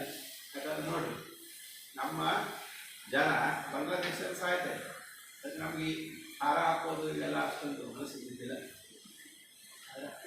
ಇದು ಸೂಕ್ತ ಮನಸ್ಸು. ಯಾಕಂದ್ರೆ ಯಾಕಂದ್ರೆ ನಾವು ಸಣ್ಣದಾಗ ಹೇಳ್ತಿದ್ದಾಗ ಬಾಂಗ್ಲಾದೇಶದ ಯುದ್ಧ ಆಯ್ತು 71 ಅವಾಗ 1 ವರ್ಷಗಟ್ಟಲೆ ಇಂಥ ಅತ್ಯಾಚಾರ ಅನಾಚಾರ ಆಗಿ ಜನ ಸತ್ತೋರು ಕೋಟಿಗಳು. ಈಗ ಮತ್ತೆ ಅದೇ ಪರಿಸ್ಥಿತಿಯನ್ನು ನೋಡ್ಲಿಕ್ಕತ್ತೀವಲ್ಲಪ್ಪ, ಜಗತ್ತು ಸ್ವಲ್ಪ ಸುಧಾರಿಸ್ತಿಲ್ಲ, ನಾಗರಿಕತೆಯನ್ನು ಬಿಟ್ಟು ಹೋಗ್ಬಿಡ್ತು ಅಂತ ಹೇಳಿ ದುಃಖ ಆಗ್ತದೆ. ನಮ್ಮ ಜನರಿಗೆ ಆದಾಗ ಹಾಗೇ ಆಗ್ತದೆ. ಈ ಇಸ್ರೇಲು ಮತ್ತು ಯಾವುದು ಗಾಜಾಪಟ್ಟಿ, ಆಮೇಲೆ ರಷ್ಯಾ, ಉಕ್ರೇನ್ ಇವೆಲ್ಲ ನಡೆದಾವ. ಅವು ದುಃಖಕರವಾದದೇ, ಆದರೆ ಅಷ್ಟು ಅನಿಸಿಲ್ಲ. ಇದನ್ನು ನೋಡಿದಾಗ ಭಾಳ ದುಃಖ ಅನಿಸ್ತದೆ. ನಮ್ಮ ಜನ ಇದ್ದಾರೆ, ಅದಕ್ಕೆ ನಮ್ಮ ವೇದನಾಯಕರು ಕೇಳ್ಕೊಂಡು ನೀರಾದ ನನ್ನ ಕಲಿಸಲಿ, ಒಳ್ಳೆಯದು ಕಲಿಸಲಿ ಕೇಳ್ಕೊಂಡು ನಿಮ್ಮೆಲ್ಲ ಇಲ್ಲಿ ಹಿರಿಯರು ಎಲ್ಲರೂ ಮಾಡಿದ್ದೀರಿ. ಅದು ನಿಮ್ಮೆಲ್ಲರಿಗೂ ವಂದನೆ ಅರ್ಪಿಸಿ ನಮ್ಮ ಗುರುಪೂರ್ಣಿಮೆ ಸಮಾರಂಭ ಇಟ್ಕೊಂಡಿರಿ. ನಮ್ಮ ಗುರುಗಳಾದ ಶಾಂತ ಕೌತಾಳಿಯವರಿಗೂ ವಂದನೆಗಳನ್ನು ಅರ್ಪಿಸಿ ಕಾರ್ಯಕ್ರಮ ಮುಗಿಸ್ತೇವೆ.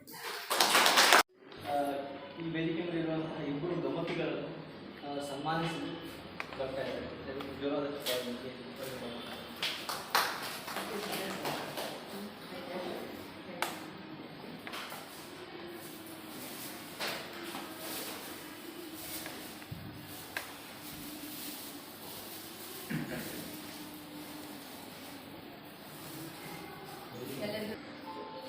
ಹೊಸಗನ್ನಡದ, ಹಳೆಗನ್ನಡದ, ನಡುಗನ್ನಡದ ಕಾವ್ಯಗಳನ್ನು ಅರ್ಥಪೂರ್ಣವಾಗಿ ರಾಗಬದ್ಧವಾಗಿ ಹೇಳುವುದೇ ಗಮಕ. ಗಮಕ ಕಲೆಗೆ ದೇವಕಲೆ, ಗಂಧರ್ವ ಕಲೆ ಎಂದು ಹೇಳಬಹುದು. ಸಾಹಿತ್ಯ ಹಾಗೂ ಸಂಗೀತ ಎರಡನ್ನೂ ಮೇಳೈಸಿ ಹೇಳುವುದೇ ಗಮಕ. ನಾವು ಕಳೆದ 1 ವರ್ಷದಿಂದ ಶ್ರೀ ಕಲ್ಯಾಣರಾವ್ ದೇಶಪಾಂಡೆ ಗುರುಗಳ ಹತ್ತಿರ ನಾನು ಮತ್ತು ನಮ್ಮ ಸ್ನೇಹಿತೆ ಶ್ರೀಮತಿ ಪುಷ್ಪಾ ಕುಲಕರ್ಣಿಯವರು ಗಮಕ ಅಭ್ಯಾಸ ಮಾಡುತ್ತಿದ್ದೇವೆ. ಗುರುಗಳು ಬಹಳ ಅಕ್ಕರತೆಯಿಂದ, ಪ್ರೀತಿ ಅಂತಃಕರಣದಿಂದ ಯಾವ ರೀತಿ ತಂದೆ ಮಕ್ಕಳಿಗೆ ಹೇಳಿಕೊಡ್ತಾರೋ ಹಾಗೆ ಖುಷಿಯಿಂದ ಹೇಳಿಕೊಡ್ತಾರೆ. ಹೋದ ವರ್ಷ ನವರಾತ್ರಿಯಲ್ಲಿ ಅಭ್ಯಾಸ ಪ್ರಾರಂಭಿಸಿದ್ದೇವೆ. ನರಹರಿ ಕವಿಗಳ ತರುವೆ ರಾಮಾಯಣದ 6-7 ಪ್ರಸಂಗಗಳನ್ನು, ಕುಮಾರವ್ಯಾಸರ ಗದುಗಿನ ಭಾಷದ 4 ಪ್ರಸಂಗಗಳನ್ನು ಇವರು ಕಲಿಸಿಕೊಟ್ಟಿದ್ದಾರೆ. 3-4 ಸಾರ್ವಜನಿಕ ಕಾರ್ಯಕ್ರಮಗಳಲ್ಲಿ ತಮ್ಮ ಜೊತೆ ವಾಚನ ಮಾಡಿಸಿದ್ದಾರೆ. ಅವರಿಂದ ಕಲಿಯುತ್ತಿರುವುದು ನಮ್ಮ ಭಾಗ್ಯ ಎಂದು ಹೇಳಿದರು. ಕಳೆದ ತಿಂಗಳು ಬೆಂಗಳೂರಿನ ಪ್ರತಿಷ್ಠಿತ ವಾಗ್ದೇವಿ ಗಮಕ ಪರಿಷತ್ತಿನ ವತಿಯಿಂದ ಗುರುಗಳಿಗೆ ಉತ್ತಮ ವ್ಯಾಖ್ಯಾನಕಾರರು ಎಂದು 2024ರ ಶ್ರೀ ವಾಗ್ದೇವಿ ಪ್ರಶಸ್ತಿಯನ್ನು ಕೊಟ್ಟಿದ್ದಾರೆ. ನಮ್ಮ ಗುರುಗಳ ಸಾಧನೆಗೆ ಸಂತ ಗೌರವ ಎಂದು ಹೆಮ್ಮೆಯಿಂದ ಹೇಳುವೆ. ಅದೇ ರೀತಿ ಕೌತಾಳ ಮಾಮಿಯವರು ಕೂಡ ನಮ್ಮನ್ನು ಪ್ರೋತ್ಸಾಹಿಸಿ, ನಿಮಗೆ ಏನಾದರೂ ಸಂಶಯಗಳಿದ್ದರೆ ಬಂದು ಕೇಳಿರುವ ಅಂತ ಹೇಳಿ ಬಹಳ ಅಂತಃಕರಣದಿಂದ ಹೇಳ್ತಾರೆ. ಮಾಮಿ ಅವರು ಬೇರೆ ಬೇರೆ ರಾಗಗಳಲ್ಲಿ ಈ ಕಾವ್ಯ ಭಾಗದ ನುಡಿಗಳನ್ನು ಕೂಡಿಸಿ ಹೇಳಿಕೊಟ್ಟಿದ್ದಾರೆ. ಒಂದು ಉದಾಹರಣೆ ಹೇಳಬೇಕಂದ್ರೆ ಡಾಕ್ಟರ್ H.S. ವೆಂಕಟೇಶ್ ಮೂರ್ತಿಯವರ ಭಾವಗೀತೆ ಅಮ್ಮ ನಾನು ದೇವರಾಣಿ ಬೆಣ್ಣೆ ಕದ್ದಿಲ್ಲ. ಇದನ್ನು ರಾಗವಾಗಿ ಹೇಳ್ಬೇಕಂದ್ರೆ ಅಮ್ಮ ನಾನು ದೇವರಾಣಿ ಬೆಣ್ಣೆ ಕದ್ದಿಲ್ಲಮ್ಮ, ಅಮ್ಮ ನಾನು ದೇವರಾಣಿ ಬೆಣ್ಣೆ ಕದ್ದಿಲ್ಲಮ್ಮ, ಎಲ್ಲ ಸೇರಿ ನನ್ನ ಬಾಯಿಗೆ ಬೆಣ್ಣೆ ಮೆತ್ತಿದರಮ್ಮ ಅಂತ ಹಿಂಗೆ ರಾಗಬದ್ಧವಾಗಿ ಹೇಳಿದಂದ್ರೆ ವಿಶೇಷ ಪರಿಣಾಮಕಾರಿ ಅಂತ ಅನಿಸ್ತದೆ. ನಾವು ನಮ್ಮ ಗುರುಗಳಿಗೆ ಮನೆಯಲ್ಲಿ ಸನ್ಮಾನ ಮಾಡುವ ಬದಲು ಏನಾದರೂ ಕಾರ್ಯಕ್ರಮದಲ್ಲಿ ಮಾಡೋಣ ಅಂತ ಪುಷ್ಪ ಅವರು ನಾವು ಮಾತಾಡ್ತೀವಿ. ಇಂದು ಇಲ್ಲಿ ಈ ಕಾರ್ಯಕ್ರಮ ಆಯೋಜಿಸಿದ್ದಾರೆ ಎಂದು ತಿಳಿದು ಅವರಿಗೂ ನಮಗೊಂದು 5 ನಿಮಿಷ ಸಮಯ ಕೊಡ್ರಿ, ನಾವಿಲ್ಲಿ ಸನ್ಮಾನ ಮಾಡ್ತೀವಿ ನಮ್ಮ ಗುರುಗಳಿಗೆ ಅಂತ ಹೇಳಿದ್ವಿ. ಅವರು ಅಷ್ಟೇ ಖುಷಿಯಿಂದ ನಮ್ಗೆ ಆ ಕಾರ್ಯಕ್ರಮ ಮಾಡಲಿಕ್ಕೆ, ಸನ್ಮಾನ ಕಾರ್ಯಕ್ರಮ ಮಾಡಲಿಕ್ಕೆ ಒಪ್ಕೊಂಡ್ರು. ಅದಕ್ಕೆ ಅವರಿಗೆಲ್ಲರಿಗೂ ಆಯೋಜನೆ ಮಾಡ್ತವ್ರಿಗೆಲ್ಲರಿಗೂ ಧನ್ಯವಾದಗಳನ್ನು ತಿಳಿಸ್ತೀನಿ. ಈಗ ನಮ್ಮ ಹಿರಿಯ ಗಮನಿಗಳಾದ ಶ್ರೀಮತಿ ಗೌತಾಳ ಮಾಮಿಯವರಿಗೂ ನಮ್ಮ ಪೂಜ್ಯ ಗುರುಗಳಿಗೂ ಅವರ ಎಲ್ಲ ಕಾರ್ಯಕ್ರಮಗಳಲ್ಲಿಯೂ ಭಾಗಿಯಾಗಿರುವ ಶ್ರೀಮತಿ ಪ್ರಮೀಳಾ ದೇಶಪಾಂಡೆ ಅವರಿಗೂ ನಮ್ಮ ಪ್ರೀತಿಯ ಸನ್ಮಾನ.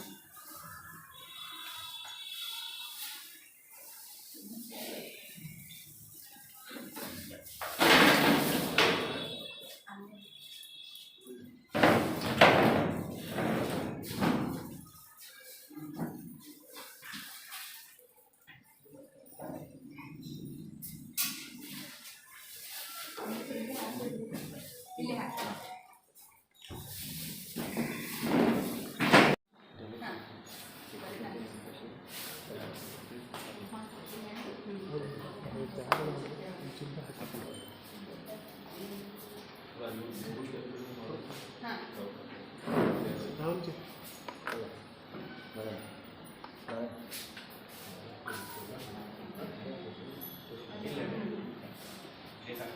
ಮಾಮಿ ನೀನು ಇಲ್ಲ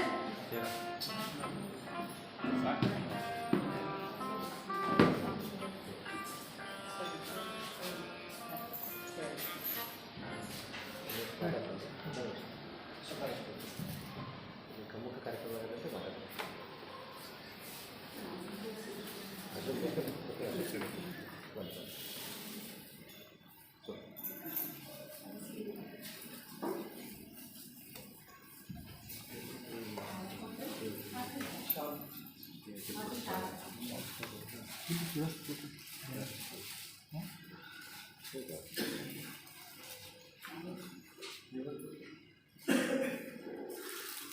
ಜೋರಾದ ಚಪ್ಪಾಳೆ.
ಶರಣ ಸಾಹಿತ್ಯ ಪರಿಷತ್ ಯುವ ವೇದಿಕೆ ಅಧ್ಯಕ್ಷರು ಈ ಕಾರ್ಯಕ್ರಮದ ಕುರಿತು ತಮ್ಮ ಅನಿಸಿಕೆಯನ್ನು ಹಂಚಿಕೊಳ್ಳಲು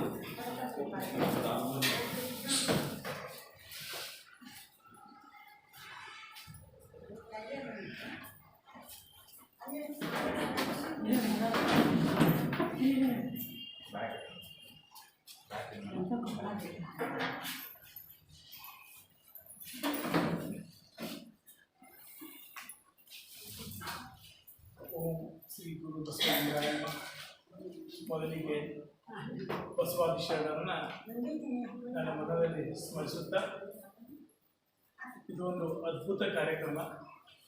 ಈ ಕಾರ್ಯಕ್ರಮದಲ್ಲಿ ನಾನು ಅತಿಥಿಯಾಗಿರುವಂಥ ನಂದು ಯಾವುದೋ ಒಂದು ಜನ್ಮದ ಪುಣ್ಯ. ಯಾಕಪ್ಪ ಅಂತಂದರೆ ಕನ್ನಡ ಸಾಹಿತ್ಯದಲ್ಲಿ ಎಷ್ಟೋ ಪ್ರಕಾರಗಳನ್ನ ನಾವು ನೋಡ್ತಾ ಹೋಗ್ತೀವಿ. ಆ ಪ್ರಕಾರಗಳಲ್ಲಿ ಅತ್ಯಂತ ಪವಿತ್ರ ಪ್ರಕಾರ ಗಮಕ ಸಾಹಿತ್ಯ. ಗಮಕವನ್ನು ನಾವು ಈ ಜನ್ರೇಷನ್ದವರು ಭಾಳ ದೂರ ಇದ್ದೀವಿ. ಈ ಜನ್ರೇಷನ್ ಏನು ಹಿಂದಿನ ಜನ್ರೇಷನ್ ಈ ಸಲ ಹಿರಿಯರದಾರ ಅವ್ರಿಗೆ ಗಮಕದ ಬಗ್ಗೆ, ಗಮಕ ಸಾಹಿತ್ಯದ ಬಗ್ಗೆ ಭಾಳ ಒಂದು ಅಭಿಮಾನ ನಾವು ನೋಡ್ತಾ ಹೋಗ್ತೀವಿ.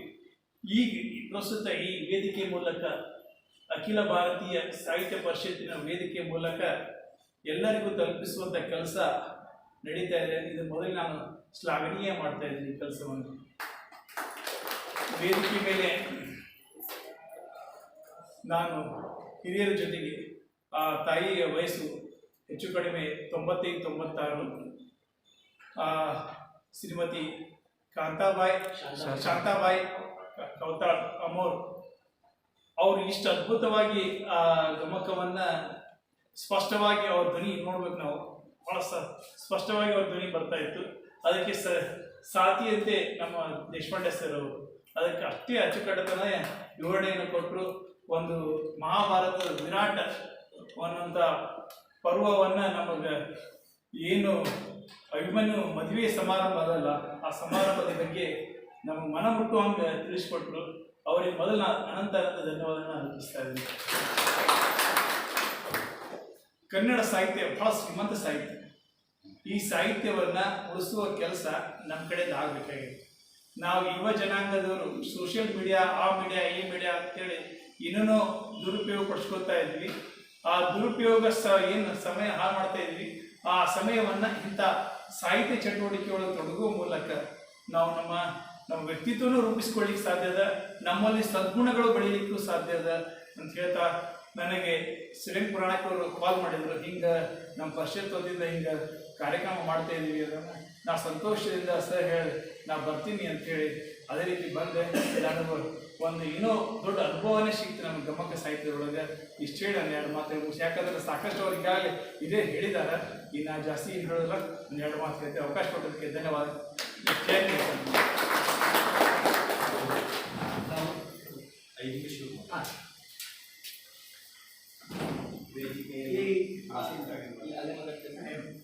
ಈ ಕಾರ್ಯಕ್ರಮಕ್ಕೆ ನಮಗೆ ಗಮಕವನ್ನು ಅರ್ಥೈಸಲು ಅಥವಾ ವ್ಯಾಖ್ಯಾನ ಮಾಡಲು ಆಗಮಿಸಿದಂತಹ ಶ್ರೀ ಕಲ್ಯಾಣರಾವ್ ದೇಶಪಾಂಡೆ ಅವರು ಈ ಕಾರ್ಯಕ್ರಮದ ಕುರಿತು ಒಂದೆರಡು ಮಾತನಾಡಲು ನಾನು ಕೊಡ್ತೇನೆ.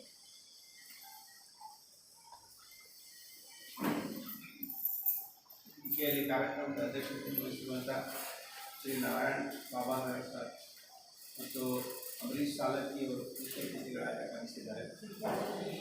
ಇವತ್ತಿನ ಒಂದು ಕಾರ್ಯಕ್ರಮ ತುಂಬ ಅದ್ಭುತ ಅನಿಸ್ತು. ಯಾಕಂತಂದರೆ ಕೇಳುಗರ ಪ್ರತಿಕ್ರಿಯೆ ತುಂಬ ಚೆನ್ನಾಗಿದೆ. ಓದ್ಕೊಂಡಿದ್ದಾರೆ, ಎಲ್ಲರೂ ಮಹಾಭಾರತ ರಾಮಾಯಣವನ್ನು ಚೆನ್ನಾಗಿ ಓದ್ಕೊಂಡು ಹೋಗ್ತಾರೆ.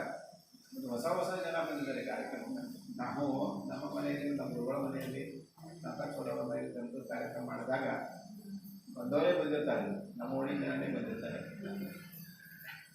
ಇಷ್ಟು ಗಿಡ ಮತ್ತೆಲ್ಲ ನಮ್ಗೆ ಆಗ್ತದೆ. ಆದರೆ ಇಲ್ಲೆಲ್ಲ ಹೊಸ ಹೊಸ ಜನ ಬಂದಿದ್ದಾರೆ. ಮತ್ತು ಮುಖ್ಯವಾಗಿ ನಮ್ಮ ಗಮಕ ಪರಿಷತ್ತಿನ ಜಿಲ್ಲಾ ಅಧ್ಯಕ್ಷರಾದ PM ಪಾಟೀಲ್ ಸರ್ ಈ ಕಾರ್ಯಕ್ರಮಕ್ಕೆ ಆಗಮಿಸಿದ್ದಾರೆ. ತುಂಬ ಪ್ರಯತ್ನ ಮಾಡಿ ಅನೇಕ ಕಾರ್ಯಕ್ರಮ ಕೊಡ್ತಾರೆ. ಚಪ್ಪಾಳೆ ಮಾಡಿಕೊಂಡು ಬೇರೆ ಬೇರೆ ಊರಲ್ಲಿ ಕಣಮಂಚಿನಾಳ, ಹೊನ್ನೊಟ್ಟಿಗೆ, ಆಮೇಲೆ ಯಕ್ಕುಂಡಿ, ಮಧುಬಾವಿ, ಯಲಗೂರು, ಕೋಲಾರ, ಅನೇಕ ಹಳ್ಳಿಗಳಲ್ಲಿ ಮಾಡಿದ್ರು. ಬರೀ ಬೆಂಗಳೂರು, ಮೈಸೂರು, ತುಮಕೂರು ಮಾಡಿ ಅಂತ ಹೇಳ್ಬೋದಿಲ್ಲ. ಮೊದಲು ನಮ್ಮ ಜಿಲ್ಲೆಯನ್ನು ನಾವು ಪ್ರತಿನಿಧಿಸಬೇಕು, ಆಮೇಲೆ ಬೇರೆ ಕಡೆ ಬೆಂಗಳೂರು, ಮೈಸೂರು, ಕೋಲಾರ, ಚಿತ್ರದುರ್ಗ, ತುಮಕೂರು, ಅಲ್ಲಿ ಧಾರವಾಡ, ಅಲ್ಲೆಲ್ಲ ನಮ್ಮ ಗುರುಗಳು ನಾವು ಕೂಡಿ ಗಮನ ಕಾರ್ಯಕ್ರಮವನ್ನು ಮಾಡಿ. ಮತ್ತು ನಮ್ಮ ಗುರುಗಳ ಬಗ್ಗೆ ಗೊತ್ತಿಲ್ಲ ಹೆಚ್ಚು, ಅವರು ಹೇಳ್ಕೋದು ಇಲ್ಲ. ಅವರಿಗೆ ಉತ್ತರ ಕರ್ನಾಟಕದ ಪ್ರಪ್ರಥಮವಾಗಿ ಕುಮಾರವ್ಯಾಸ ಗಮಕ ಪ್ರಶಸ್ತಿ ಸಿಗ್ತದೆ. 5 ಲಕ್ಷ ರೂಪಾಯಿ ಬಹುಮಾನ. ಅಷ್ಟು ಪ್ರಶಸ್ತಿ ವಿಜಯಪುರ ಜಿಲ್ಲೆಗೆ ಸಿಕ್ಕದ. ಇದು ತುಂಬ ಸಂತೋಷ. ನಾವು ಅದಕ್ಕೆ ಬೆಂಗಳೂರಿಗೆ ಯಾವುದೇ ಒಂದು ಕಾರ್ಯಕ್ರಮ ಇರಲಿ ಅಥವಾ ಏನೋ ಒಂದು ಇದನ್ನೇ ಇರಲಿ, ಸನ್ಮಾನ ಸಮಾರಂಭ ಇರಲಿ, ಪ್ರಶಸ್ತಿ ಇರಲಿ, ನಾವು ಹೇಳೋದಂದ್ರೆ ನಮಗೆ ಸಿಕ್ಕಿಲ್ಲ, ವಿಜಯಪುರ ಜಿಲ್ಲೆಗೆ ಸಿಕ್ಕದಂತೆ. ಅದು ಬಹಳ ಮಾತು. ಯಾಕಂತಂದ್ರೆ ನೀವು ಅಲ್ಲಿ ನಮ್ಮನ್ನು ಕೇಳೋರಿಲ್ಲ. ಮತ್ತು ಉತ್ತರ ಕರ್ನಾಟಕದಾಗ ಎಲ್ಲೂ ಗಮಕ ಇಲ್ಲ, ಇರುವುದು ಕೇವಲ ವಿಜಯಪುರ ಜಿಲ್ಲೆಯಲ್ಲಿ ಅಂತೇಳಿ ಅಭಿಮಾನದಿಂದ ಹೇಳಿದ್ದಾರೆ. ಮತ್ತು ನಮ್ಮ ಈ ಶಿಷ್ಯರು ಶ್ರೀಮತಿ ಭೂದೇವಿ ಕುಲಕರ್ಣಿ, ಶ್ರೀಮತಿ ಪುಷ್ಪಾ ಕುಲಕರ್ಣಿ ಅವರು 1 ವರ್ಷದ ಕಳೆದ ಈಗಾಗಲೇ ಅವರು 3 ಮೂರ್ನಾಲ್ಕು ದೊಡ್ಡ ದೊಡ್ಡ ವೇದಿಕೆಯಲ್ಲಿ ಕಾರ್ಯಕ್ರಮ ಕೊಟ್ಟಾರೆ. KCP ಕಾಲೇಜಲ್ಲಿ ಸರ್ ನಮ್ಮ ಅಧ್ಯಕ್ಷರು ಏರ್ಪಡಿಸಿದ್ರು. ಆಮೇಲೆ ಇದು ಬರವೇದರ್ಶನ ದೇವಸ್ಥಾನದಲ್ಲಿ, ಇನ್ನೊಂದು PDJ ಹೈಸ್ಕೂಲಲ್ಲಿ ಈಗ ಒಂದು 4 ತಿಂಗಳು ತುಂಬ ಹೊಸದಾಗಿದ್ರು ಕೂಡ ತುಂಬ ಚೆನ್ನಾಗಿ ಕೊಡ್ತಾರೆ 1 ವರ್ಷದಿಂದ. ಈಗ ನಮ್ಮ ಜಿಲ್ಲೆಯ ದ್ರವ್ಯರಾಮಾಯಣದ್ದು 7 ಭಾಗಗಳನ್ನು ಕೊಟ್ಟಾರೆ ಕಾರ್ಯಕ್ರಮ. ದಕ್ಷಿಣ ಭಾಗದ್ದು 3 ಕಾರ್ಯಕ್ರಮವನ್ನು ಓದ್ಕೊಂಡಾರೆ, 3 ಪ್ರಸಂಗಗಳನ್ನು ಓದ್ಕೊಂಡಾರೆ. ಜನಕ್ಕೆ ಎಷ್ಟು ಬೇಕಾಗ್ತದೆ ಅಷ್ಟೇ ಹೇಳಬೇಕಾಗ್ತದೆ. ಇದರಲ್ಲಿ ಈ ಅಭಿಮನ್ಯು ಕುದುರೆ ವಿವಾಹದಲ್ಲಿ 100 ಪದ್ಯ, ನಾವೀಗ ಮಾಡಿದ್ದು 10-14 ಪದ್ಯ ಅಷ್ಟೇ. ಇಷ್ಟೇ ಹೆಚ್ಚಾಗ್ತದೆ. ಅದಕ್ಕೆ ಜನರ ಒಂದು ಅಭಿರುಚಿಯನ್ನು ನೋಡಿಕೊಂಡು ಕಾರ್ಯಕ್ರಮಗಳನ್ನು ನಡೆಸಬೇಕು. ಬೆಂಗಳೂರು ಮೈಸೂರಿನಾಗ ಒಂದು ಶುರುವಾಯಿತು ಅವರು 1 ಗಂಟೆವರೆಗೆ, 1-1.25 ಗಂಟೆವರೆಗೆ ಕುಮಾರವ್ಯಾಸ ಮಂಟಪ ಅಂತದ, ಅಲ್ಲಿ ಗಮಕ ಕಾರ್ಯಕ್ರಮವನ್ನು ಯಾವಾಗಲೂ ನಡೆಸ್ತಾರೆ. ದಿನಾಲು ಎಲ್ಲ ಗಮಕಿಗಳಿಗೆ 1,000 ಗಮಕಿಗಳಿದ್ದಾರೆ. ಎಲ್ಲ ಗಮಕಿಗಳಿಗೆ ಕೊಟ್ಬಿಟ್ಟಿರ್ತಾರೆ, ಇಂಥ ದಿವಸ ನೀವು ಈ ಭಾಗ 25ರಿಂದ 50 ಪದ್ಯ, 50ರಿಂದ 70 ಕನ್ನಡ ಬರೋದು 2 ಭಾಗ ಕೊಟ್ಟಿದ್ದು ವ್ಯಾಖ್ಯಾನ. ಆಮೇಲೆ ಅವರ ಕಾರ್ಯಕ್ರಮದ ದಿವಸ, ಮುಖ್ಯ ಕಾರ್ಯಕ್ರಮದ ದಿವಸ ದ್ರವ್ಯರಾಮಾಯಣ ಮಾಡಿದ್ದು ನಮ್ಮ ಜಿಲ್ಲೆಯಲ್ಲಿ ಅಂತೇಳಿ. ಅದಕ್ಕೆ ಈ ಉತ್ತರ ಕರ್ನಾಟಕದಾಗ ಗಮಕಲ್ಲಿ ನಡೀತದ ಅದರ ಮೈಸೂರು ಬೆಂಗಳೂರು ಹೇಳೋದು ವಿಜಯಪುರದ ಸರಿ ಅಂತ ನನಗೆ ತುಂಬ ಆಗಲ್ಲ. ಅದಕ್ಕೆ ನಾನು ಯಾವಾಗ ಹೇಳೋದು ವಿಜಯಪುರ ಜಿಲ್ಲೆ ಅಷ್ಟೇ ಹೊರತು ವೈಯಕ್ತಿಕವಾಗಿ ನಮ್ಗೆ ಇದೇನು ಶ್ರೇಯಸ್ಸು ಬರೋದಿಲ್ಲ. ಆಮೇಲೆ ಈ ಸಾಹಿತ್ಯವನ್ನು ಸ್ವಲ್ಪ ಓದ್ಕೋಬೇಕು ಪ್ರತಿಯೊಬ್ಬರು. ಹಳೆಗನ್ನಡ ಸಾಹಿತ್ಯ ಅದು ನೀವು ಗದ್ಯ ಮಹಾಭಾರತ ಓದ್ರಿ, ಹೋಗ್ರಿ, ಎಲ್ಲರೂ ಮಾಡ್ಬೋದು. ವ್ಯಾಖ್ಯಾನ ವಾಚನಕ್ಕೆ ಸ್ವಲ್ಪ ಸಂಗೀತ ಬೇಕಾಗಬೇಕು. ಮಹಾಭಾರತವನ್ನು ಓದ್ಕೋಬೇಕು, ರಾಮಾಯಣವನ್ನು ಓದ್ಕೋಬೇಕು. ಆಮೇಲೆ ಪದ್ಯಗಳನ್ನು ಆಯ್ಕೆ ಮಾಡಿ ಪದ್ಯಗಳನ್ನು ಸ್ವಲ್ಪ ಅಭ್ಯಾಸ ಮಾಡಿ ವ್ಯಾಖ್ಯಾನವನ್ನು ಬೇಕಾದವರು ಹೇಳ್ಬೋದು. ಅದೇನು ಭಾಳ ಡಿಫೆಕ್ಟಿವ್ದಲ್ಲ ಈ ಗಮಕ, ನಮಗೇನು ತಲೆಗೆ ಹತ್ತೋದಿಲ್ಲ ಅಂತೇಳಿ ಯಾರು ಕೈ ಬಿಡಬಾರ್ದು. ಅದಕ್ಕೆ ಹೊಸದು ಇದು ನಮ್ಮ ಯುವ ಸಾಹಿತಿಗಳಿದ್ದಾರೆ, ಶ್ರೀರಂಗ, ಪುರಾಣಿಕ ಮತ್ತು ಮರಳಿ, ಇದು ಮಾಡ್ಬೋದು.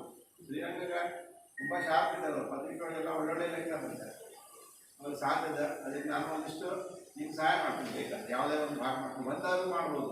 ಒಂದು ಮಾಡಿದ ಮೇಲೆ ನಿಮ್ಗೆ ಧೈರ್ಯ ಬರ್ತೀವಿ. ನಾವು ಗುರುಮುಖಿಯೇ ಕಲ್ಕೊಂಡಿಲ್ಲ, ಮೈಸೂರಿನವರು ಗುರುಮುಖಿಯೇ ಕಲ್ಕೊಂಡಾರೆ. ಮತ್ತು ಕಾವ್ಯಗಳನ್ನು ಉಳಿಸ್ತಾರೆ ಅವರು, ಅದನ್ನು ಒಪ್ಕೊ. ಕಾವ್ಯಗಳನ್ನು ಬರೆದವ್ರು ಇಲ್ಲಿಯವರೇ ತರವೆ, ರಾಮಾಯಣ ಕುಮಾರವ್ಯಾಸಗಳು ತರವೆ, ಅದುವೆ ಭಾರತ ಕುಮಾರವ್ಯಾಸರು ಗದಗ. ಆಮೇಲೆ ಈ ಊರಾಗಿ ಇನ್ನೊಂದು ರಾಮಾಯಣ ರಚಿತಾಗಿ ವಿಜಾಪುರದಲ್ಲಿ ಪಂಪ ರಾಮಾಯಣ ಜೈನ ಕವಿ. ಎಂತ ಆಧುನಿಕ ವಿಚಾರಗಳಂದ್ರೆ ಒಂದು ಇತಿಹಾಸ ಬಿಟ್ಟು ಕೊಟ್ಟಿರ್ತಾನೆ, ಒಂದು ಜೈನ ಇರ್ತಾನೆ ಅದರಲ್ಲಿ. ಯಾಕಂದ್ರೆ ಅವರು ಜೈನ ಪಂಪ ರಾಮಾಯಣ ಬಂದವರು ಜೈನರು, ನಾಗಚಂದ್ರ ಅಭಿನವ ಪಂಪ ಅಂತ ಕರ್ಕೊಂಡ. ಪಂಪನಷ್ಟೇ ಯೋಗ್ಯತೆ ಹೋಗಿದ್ರು ಕೂಡ ಅವ್ನು ಯಾಕಿದ್ರೆ ಹಿಡಿಲಿಲ್ಲ ಯಾರೋ. ಪಂಪನೇ ಭಾಳ ದೊಡ್ಡ ಮಾಡಿದ್ರು, ಪಂಪ ದೊಡ್ಡವಿದ್ದಾನೆ. ಅದರ ಪಂಪ ರಾಮಾಯಣ ಬಂದ ವಿಜಯಪುರದವನು. ಅವ ವಿಜಯಪುರ ಅಲಂಕರಣ ಮಾಂಗೆರೆ ವಸತಿಯನ್ನು ನೆನೆಸಿ ಕಾವ್ಯವನ್ನು ಬರದೆ ಅಂತ ಹೇಳ್ಬೋದಾನೆ.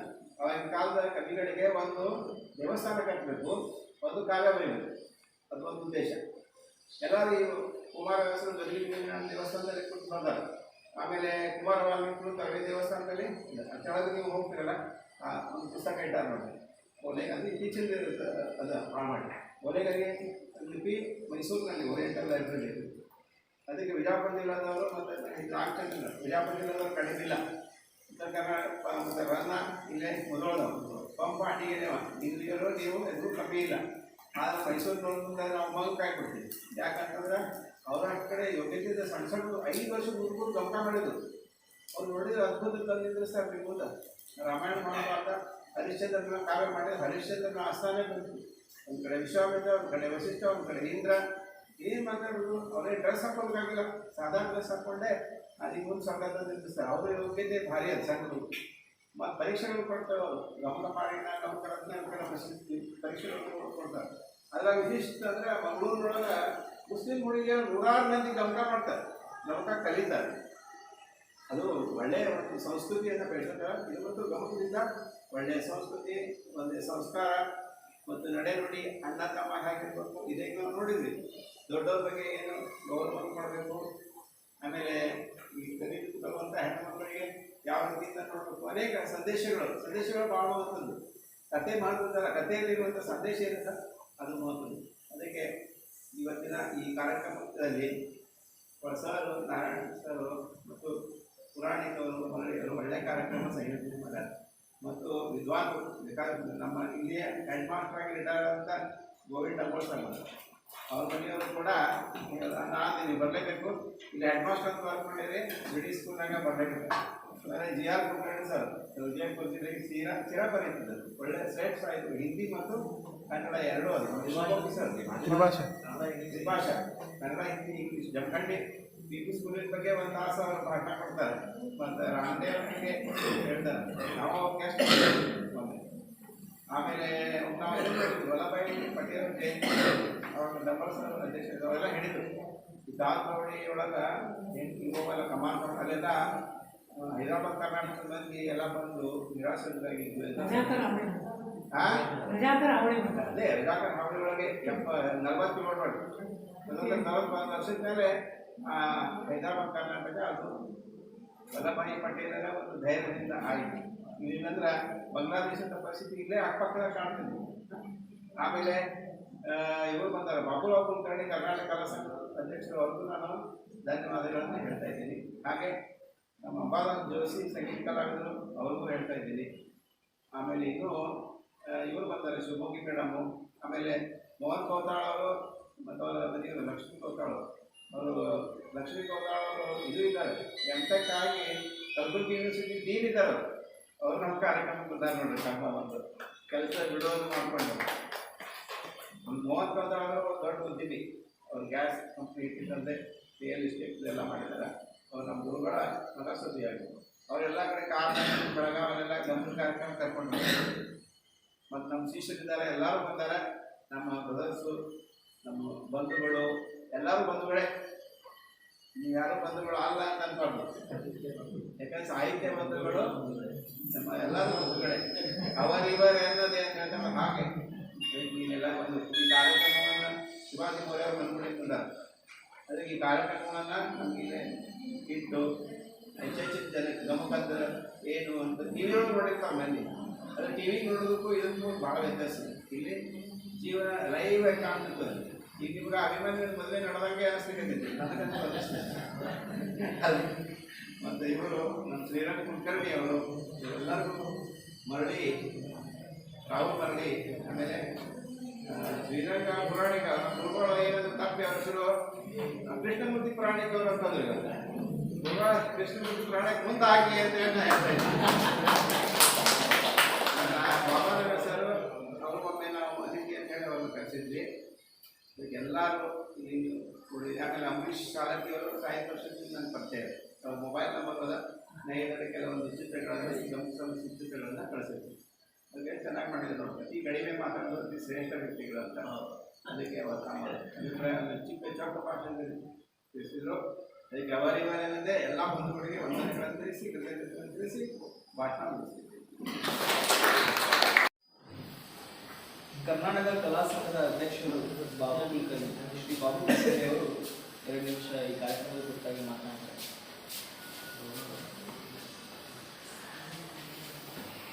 ಅಖಿಲ ಭಾರತ ಸಾಹಿತ್ಯ ಪರಿಷತ್ ಮೂಲಕವಾಗಿ ವಿಜಯಪುರ ಜಿಲ್ಲೆಯಾದ್ಯಂತ ಅನೇಕ ವರ್ಷಗಳಿಂದ ಈ ಕಾರ್ಯಕ್ರಮವನ್ನು ಹಮ್ಮಿಕೊಳ್ತಾ ಬಂದಿರುವಂಥ ಶ್ರೀ ನಾರಾಯಣ್ ಬಾಬಾನಗರ್ ಹಾಗೂ ಶ್ರೀರಂಗ ಪುರಾಣಿಕ್ ಅವರಿಗೆ ನನ್ನ ಧನ್ಯವಾದಗಳು. ಇಂದಿನ ಈ ಕಾರ್ಯಕ್ರಮದಲ್ಲಿ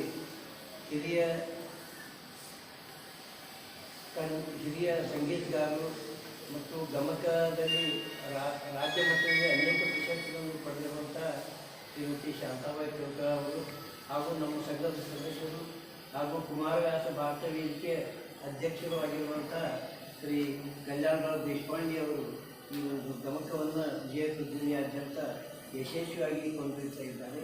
ಇದು ಎಲ್ಲರಿಗೂ ಬೆನ್ನೆಲುಬಾಗಿ ಜಿಲ್ಲೆಯ ಗಮಕ ಪರಿಷತ್ತಿನ ಅಧ್ಯಕ್ಷರಾದಂಥ BM ಪಾಟೀಲ್ ಅವರ ಒಂದು ಸೇವೆಯನ್ನು ನಾವು ಬರೆಯುತ್ತೇವೆ.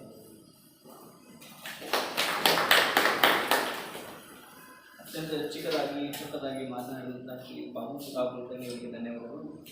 ಇದೀಗ ಈ ಕಾರ್ಯಕ್ರಮದ ಅಧ್ಯಕ್ಷತೆಯನ್ನು ವಹಿಸಿದಂತಹ ಅಖಿಲ ಭಾರತೀಯ ಸಾಹಿತ್ಯ ಪರಿಷತ್ ವಿಜಯಪುರ ಅಧ್ಯಕ್ಷರು ಶ್ರೀ ನಾರಾಯಣ್ ಬಾಬಾನಗರ್ ಸರ್ ಅವರು ಅಧ್ಯಕ್ಷೀಯ ನುಡಿಗಳನ್ನು ಆಡಲು ಕೋರುತ್ತೇನೆ.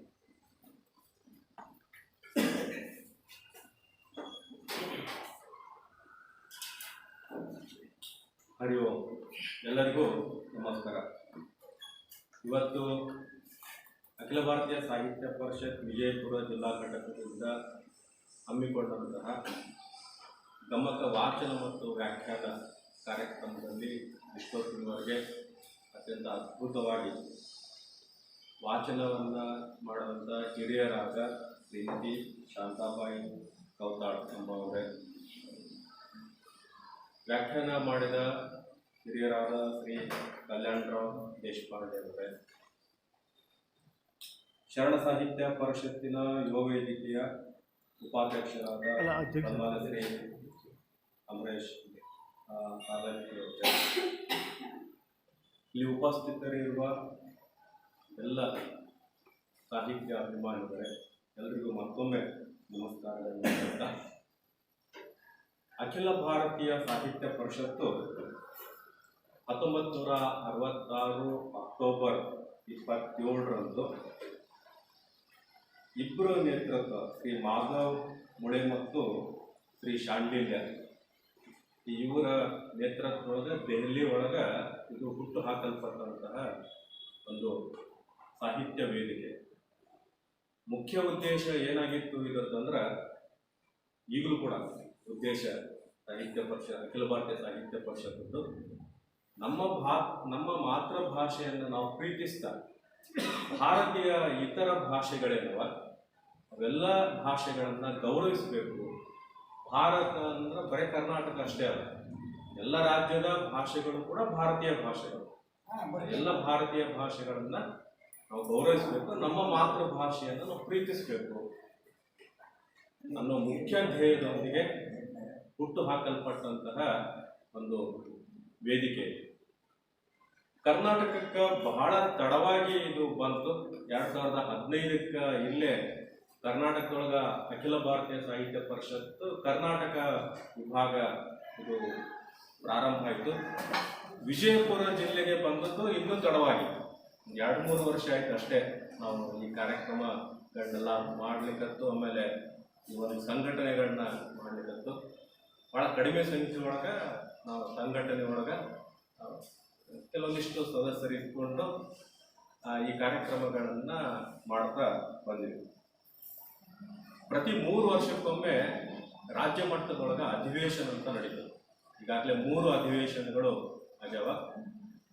ಅತಿ ಮುಖ್ಯವಾಗಿ ಅಖಿಲ ಭಾರತೀಯ ಸಾಹಿತ್ಯ ಪರಿಷತ್ತು 3 ಕಾರ್ಯಕ್ರಮಗಳನ್ನ, ವ್ಯಾಸ ಜಯಂತಿ, ವಾಲ್ಮೀಕಿ ಜಯಂತಿ ಮತ್ತು ಯುಗಾದಿ, ಈ 3 ಕಾರ್ಯಕ್ರಮಗಳನ್ನ ಬಹಳ ಅದ್ದೂರಿ ಪ್ರಮಾಣದೊಳಗೆ ಕರ್ನಾಟಕದೊಳಗೆ ಹಮ್ಮಿಕೊಂಡು ಬರಲಾಗ್ತಾ ಇದೆ. ಇನ್ನು ಸಾಹಿತಿಗಳಿಗೆ ಪ್ರೋತ್ಸಾಹ ರೂಪವಾಗಿ ಆದಿಕವಿ ಪುರಸ್ಕಾರ ಮತ್ತು ವಾಗ್ದೇವಿ ಪ್ರಶಸ್ತಿ 2 ಪುರಸ್ಕಾರಗಳನ್ನ ನೀಡಲಾಗ್ತದೆ. ಇದೆಲ್ಲ ಒಂದು ಅಖಿಲ ಭಾರತೀಯ ಸಾಹಿತ್ಯ ಪರಿಷತ್ತಿನ ಒಂದು ರೂಪರೇಷೆ. ಈ ರೀತಿ ಮಾಡ್ತಾ ಬರ್ತಾ ಇದೆ. ಮುಖ್ಯವಾದಂತಹ ಧ್ಯೇಯ ಇದರ ಜೊತೆಗೆ ಸಮಾಜ ಹಿತ ಏನು ಸಾಹಿತ್ಯ ಅದ ಅದು ಮುನ್ನೆಲೆಗೆ ಬರಬೇಕು ಅನ್ನೋದು ಮುಖ್ಯವಾದಂತಹ ಧ್ಯೇಯ. ಈ ನಿಟ್ಟಿನೊಳಗೆ ಬಹಳ ಒಂದು ಈ ಭಾಗಕ್ಕೆ ನಾನು ಅಪರಿಚಿತ ಅಂತ ಅನ್ಕೋತೀನಿ. ಗಮಕ, ವಾಚನ ಮತ್ತು ವ್ಯಾಖ್ಯಾನ, ಆಗಲೇ ಶ್ರೀ ಕಲ್ಯಾಣರಾವ್ ದೇಶಪಾಂಡೆ ಸರ್ ಹೇಳ್ತಾ ಇದ್ರು, ಮೈಸೂರು ಭಾಗದೊಳಗೆ ಚಿಕ್ಕ ಮಕ್ಕಳು ಸುರೇಖ ಏನೋ ವ್ಯಾಖ್ಯಾನ ಮಾಡ್ತಾರ, ವಾಚನ ಮಾಡ್ತಾರ ಅಂತ ಹೇಳಿ. ನಮ್ಮ ಉತ್ತರ ಕರ್ನಾಟಕ ಈ ಕಡೆ ಭಾಗದೊಳಗೆ 1-2 ಸರ್ತಿ ಶ್ರೀ ಕಲ್ಯಾಣರಾವ್ ದೇಶಪಾಂಡೆ ಸರ್ ಅವರ ಮನೆಯೊಳಗೂ ಎಲ್ಲ ಅದನ್ನ ವ್ಯಾಖ್ಯಾನ ಮಾಡಿದ್ದನ್ನ ನೋಡಿ ಹೊರತುಪಡಿಸಿದ್ರ ನಾನು ಜಾಸ್ತಿ ಕಂಡಿಲ್ಲ. ನನ್ನನ್ನು ಈಗಿನ ನಾವೆಲ್ಲ ಏನು ಹೇಳ್ತೀವಿ, ಹೊಸ ಪೀಳಿಗೆಗೆ ಎಲ್ಲ ಗೊತ್ತಾಗಬೇಕು, ಹುಡುಗರಿಗೆಲ್ಲ ಗೊತ್ತಾಗಬೇಕು ಅಂತ ಮೊದಲು ನಮಗೆ ಗೊತ್ತಿಲ್ಲ.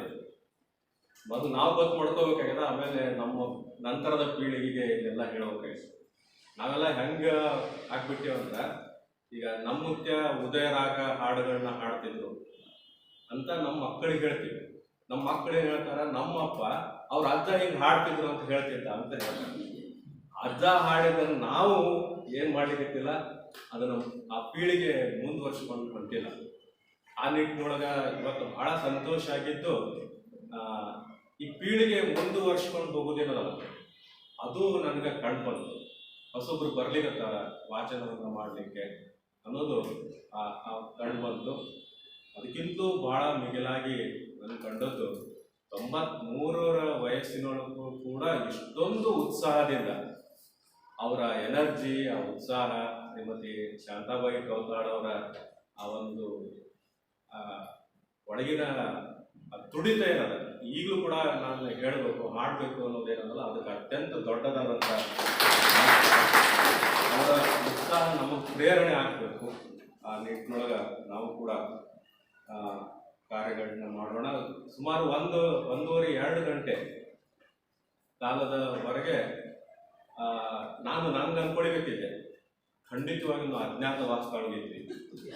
ಈ ಸಂಸಾರದ ಜಂಜಾಟ, ಗದ್ದಲಗಳು ಇವೆಲ್ಲವೂ ತನ್ನ ಮೀರಿ 1.5 ಗಂಟೆ ತನಕ ಫುಲ್ ಅಜ್ಞಾತವಾಸದೊಳಗೆ ಅಭಿಮನ್ಯುವಿನ ಮದುವೆ ಸಮಾರಂಭದೊಳಗೆ ಪಾಲ್ಗೊಂಡಂಗೆ ಆಗಿತ್ತು.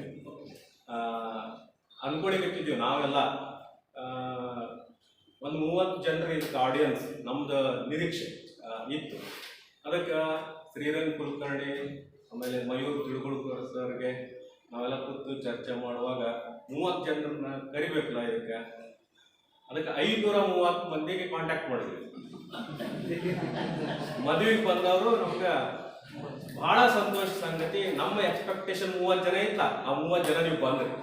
ಹೀಗಾಗಿ ಅದು ಮದುವೆ ಬಹಳ ವೈಭವಿತವಾಗಿ ನಡೀತು ಅಂತ ನಾನು ಅಂದ್ಕೊಂಡಿನಿ. ರವಿವಾರದ ಅತ್ಯಂತ ಸಂತೆಯೊಳಗೆ, ರವಿವಾರ ಸಂತಿ ಬಿಟ್ಟು ಹೊರಗೆ ಬರ್ಬೇಕಲ್ಲ ಮಂದಿ, ಆ ಸಂತೆ ಬಿಟ್ಟು ಹೊರಗೆ ಬಂದು ಮದುವೆಯಲ್ಲಿ ಪಾಲ್ಗೊಂಡ ನಿಮ್ಮೆಲ್ಲರಿಗೂ ಕೂಡ ನಾನು ಅತ್ಯಂತ ಹೃತ್ಪೂರ್ವಕವಾದಂಥ ಧನ್ಯವಾದಗಳನ್ನು ಹೇಳ್ತೀನಿ.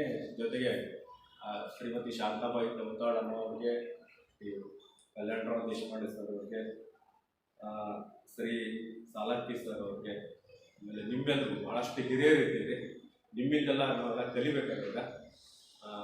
ಎಲ್ರಿಗೂ ಅಖಿಲ ಭಾರತೀಯ ಸಾಹಿತ್ಯ ಪರಿಷತ್ತಿನ ವಿಜಯಪುರ ಜಿಲ್ಲಾ ಘಟಕದ ಪರವಾಗಿ ಅತ್ಯಂತ ಹೃತ್ಪೂರ್ವಕವಾದಂತಹ ಒಂದು ಕೃತಜ್ಞತೆಗಳು, ಧನ್ಯವಾದಗಳನ್ನ ಹೇಳ್ತಾ, ಆಗಾಗ ಮದುವೆಗಳು ನಡೀತಾ ಇರ್ತಾವೆ.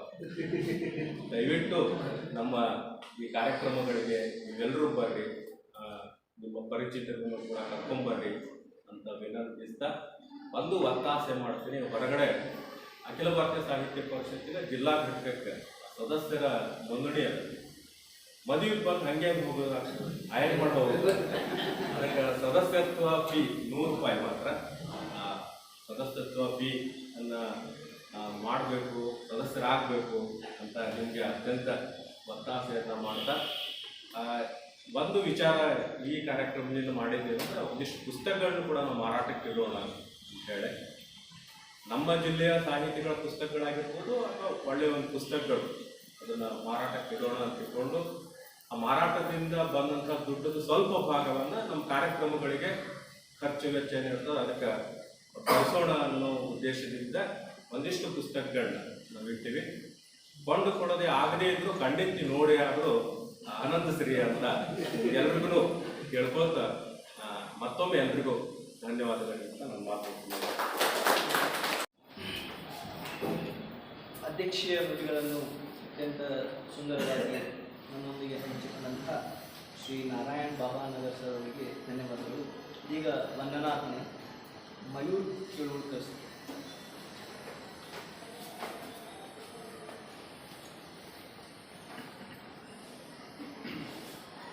ತಾಯಿ ಭಾರತ ಮಾತೆಯ ಪಾದಗಳಿಗೆ ನಮಸ್ಕರಿಸುತ್ತಾ ತಮ್ಮೆಲ್ಲರಿಗೂ ಸಹಿತ ಮಧ್ಯಾಹ್ನದ ಶುಭಾಶಯಗಳನ್ನು ಕೋರುತ್ತಾ, ಅಖಿಲ ಭಾರತೀಯ ಸಾಹಿತ್ಯ ಪರಿಷತ್ ವಿಜಯಪುರದ ಗುರುಪೂರ್ಣಿಮೆ ಅಂಗವಾಗಿ ಕುಮಾರವ್ಯಾಸ ಭಾರತ ಅನ್ನುವಂತಹ ಒಂದು ಗಮಕದ ಕಾರ್ಯಕ್ರಮವನ್ನು ಹಮ್ಮಿಕೊಳ್ಳಲಾಯಿತು. ಸೊ ಈ ಕಾರ್ಯಕ್ರಮದ ಮುಖ್ಯ ಕೇಂದ್ರ ಬಿಂದು ಹಾಗೂ ಎಳೆ ವಯಸ್ಸಿನವರೇ ನಾಚುವಂತೆ ತಮ್ಮ ಇಳಿ ವಯಸ್ಸಿನಲ್ಲಿ ಗಮಕದ ಮೂಲಕ ತಮ್ಮೆಲ್ಲರಿಗೂ ಆ ಗಮಕದ ಚಮಕದ ತೋರಿಸಿದಂತಹ ಹಿರಿಯ ಜೀವಿಗಳು ಹಾಗೂ ನಮ್ಮ ಹಿರಿಯ ಗಮಕಿಗಳಾದಂತಹ ಶ್ರೀಮತಿ ಶಾಂತಾಬಾಯಿ ಕೌತಾಳ್ ಅವರಿಗೆ ಈ ಕಾರ್ಯಕ್ರಮದ ಪರವಾಗಿ ಹಾಗೂ ಸಂಘಟಕರ ಪರವಾಗಿ ಹಾಗೂ ವೈಯಕ್ತಿಕವಾಗಿ ನನ್ನ ಪರವಾಗಿ ಹೃದಯಪೂರ್ವಕ ಧನ್ಯವಾದಗಳನ್ನು ತಿಳಿಸುತ್ತೇನೆ. ಆಮೇಲೆ ಯಾವುದೇ ಒಂದು ಸಂಗೀತ ಕಾರ್ಯಕ್ರಮಕ್ಕೆ ಆಗಬೇಕಾಗಿತ್ತಂದ್ರೆ ಪೇಟಿ ಇತ್ತಂದ್ರೆ ತಬಲಾ ಸಾಥ್ ಬೇಕು. ಅದೇ ಥರ ಅಜ್ಜಿಯವರ ಗಮಕಕ್ಕೆ ಅವರ ವಿವರಣೆಗಳನ್ನು ನೀಡುತ್ತಾ ಅವರಿಗೆ ಬೆನ್ನೆಲುಬಾಗಿರುವಂಥ ಗಮಕ ಪರಿಷತ್ತಿನ ಉಪಾಧ್ಯಕ್ಷರಾದಂತಹ ಶ್ರೀ ಕಲ್ಯಾಣರಾವ್ ದೇಶಪಾಂಡೆ ಸರ್ ಅವರಿಗೂ ಸಹಿತ ಸಂಘಟಕರ ಪರವಾಗಿ ಹಾಗೂ ವೈಯಕ್ತಿಕವಾಗಿ ನಾನು ವಂದಿಸುತ್ತೀನಿ. ಆಮೇಲೆ ಉಪಸ್ಥಿತರಾದಂತಹ ಸಹೋದರ ಸಮಾನರು ಹಾಗೂ ಆತ್ಮೀಯ ಸ್ನೇಹಿತರಾದಂತಹ ಶ್ರೀ ಅಮಲೇಶ್ ಸಾಲಕ್ಕಿಯವರು, ಶರಣ ಸಾಹಿತ್ಯ ಪರಿಷತ್ತಿನ ಜಿಲ್ಲಾ ಅಧ್ಯಕ್ಷರಾಗಿರುವಂತಹ ಯುವ ವೇದಿಕೆ ಅಧ್ಯಕ್ಷರಾಗಿರುವಂತಹ ಅವ್ರಿಗೂ ಸಹಿತ ಅವರು ಭಾಳ ಬಿಡುವಿಲ್ಲ, ಆದರೂ ಸಹಿತ ಒಂದು ಹೇಳುವಂತಹ ಸಂದರ್ಭದಲ್ಲಿ ನಾವು ಹೇಳಿದ್ವು, ಇಲ್ಲ ಕೊತ್ತಾಳ ಅಜ್ಜಿಯವ್ರು ಬರಾಕ್ತಾರೆ, ಅಜ್ಜಿಯವ್ರು ಬರ್ತಾರೆ, ನಾವು ಎಲ್ಲ ಕಾರ್ಯಕ್ರಮಗಳನ್ನು ಬಿಟ್ಟು ಅವರು ಇವತ್ತು ಆ್ಯಕ್ಚುಲಿ ಒಂದು ಪ್ರೋಗ್ರಾಮ್ ಕಂಡಕ್ಟ್ ಮಾಡಿದ್ರು. ಸೊ ನಮ್ಮ ಕಾರ್ಯಕ್ರಮಕ್ಕಾಗಿ ಅವರು ಒಂದು ಪೋಸ್ಟ್ಪೋನ್ ಮಾಡಿ ತಮ್ಮ ಸಮಯವನ್ನು ನೀಡಿದ್ದಕ್ಕಾಗಿ ಅವ್ರಿಗೂ ಸಹಿತ ಧನ್ಯವಾದಗಳು ಸರ್. ಇನ್ನು ಅಧ್ಯಕ್ಷರು ನಮ್ಮವರೇ ಈಗಾಗಲೇ ತಮಗೆ ತಿಳಿಸಿದ್ದಾರೆ, ಮದುವೆಗೆ ಬಂದಾಗ ಹಾಗಂತೇನಿಲ್ಲ, ತಮ್ಮ ತನುಮನ ದಹನ ಸಹಾಯದಿಂದಲೇ ಈ ಪರಿಷತ್ತು ಮುಂದಗಡೆ ಹೋಗ್ತಾ ಇದೆ. ಸದಾಕಾಲ ತಮ್ಮ ಉಪಸ್ಥಿತಿಯನ್ನು ಮತ್ತು ತಮ್ಮ ಸಹಕಾರವನ್ನು ಕೊಡ್ತಾ ತಮ್ಮೆಲ್ಲರಿಗೂ ಸಹಿತ ಅಧ್ಯಕ್ಷೀಯ ಭಾಷಣ ಮೂಲಕ ಮಾಹಿತಿಗಳು ನೀಡಿದಂತಹ ನಮ್ಮ ಅಧ್ಯಕ್ಷರಂತ ನಾರಾಯಣ್ ಬಾಬಾನಗರ್ ಸರ್ ಅವರಿಗೂ ಕೂಡ ಆತ್ಮೀಯವಾದಂತಹ ಧನ್ಯವಾದಗಳು. ಮತ್ತು ಈ ಕಾರ್ಯಕ್ರಮದ ಮುಖ್ಯ ಜೀವಾಳುಗಳು, ಮುಖ್ಯ ಕೌತಾಳ ಅಜ್ಜಿಯವರು ಹೆಂಗೆ ಕೇಂದ್ರ ಬಿಂದುನೋ ಅದೇ ಥರ ಕೇಳುಗರು ಸಹಿತ ನಮಗೆ ಕೇಂದ್ರ ಬಿಂದು, ನೀವೇ ನಮ್ಮ ಉಸಿರು ಇದ್ದಂಗೆ. ಸೊ ತಮಗೂ ಕೂಡ ಈ ಕಾರ್ಯಕ್ರಮಕ್ಕೆ ಆಗಮಿಸುತ್ತಿಗೆ ಹೃದಯಪೂರ್ವಕ ಧನ್ಯವಾದಗಳು.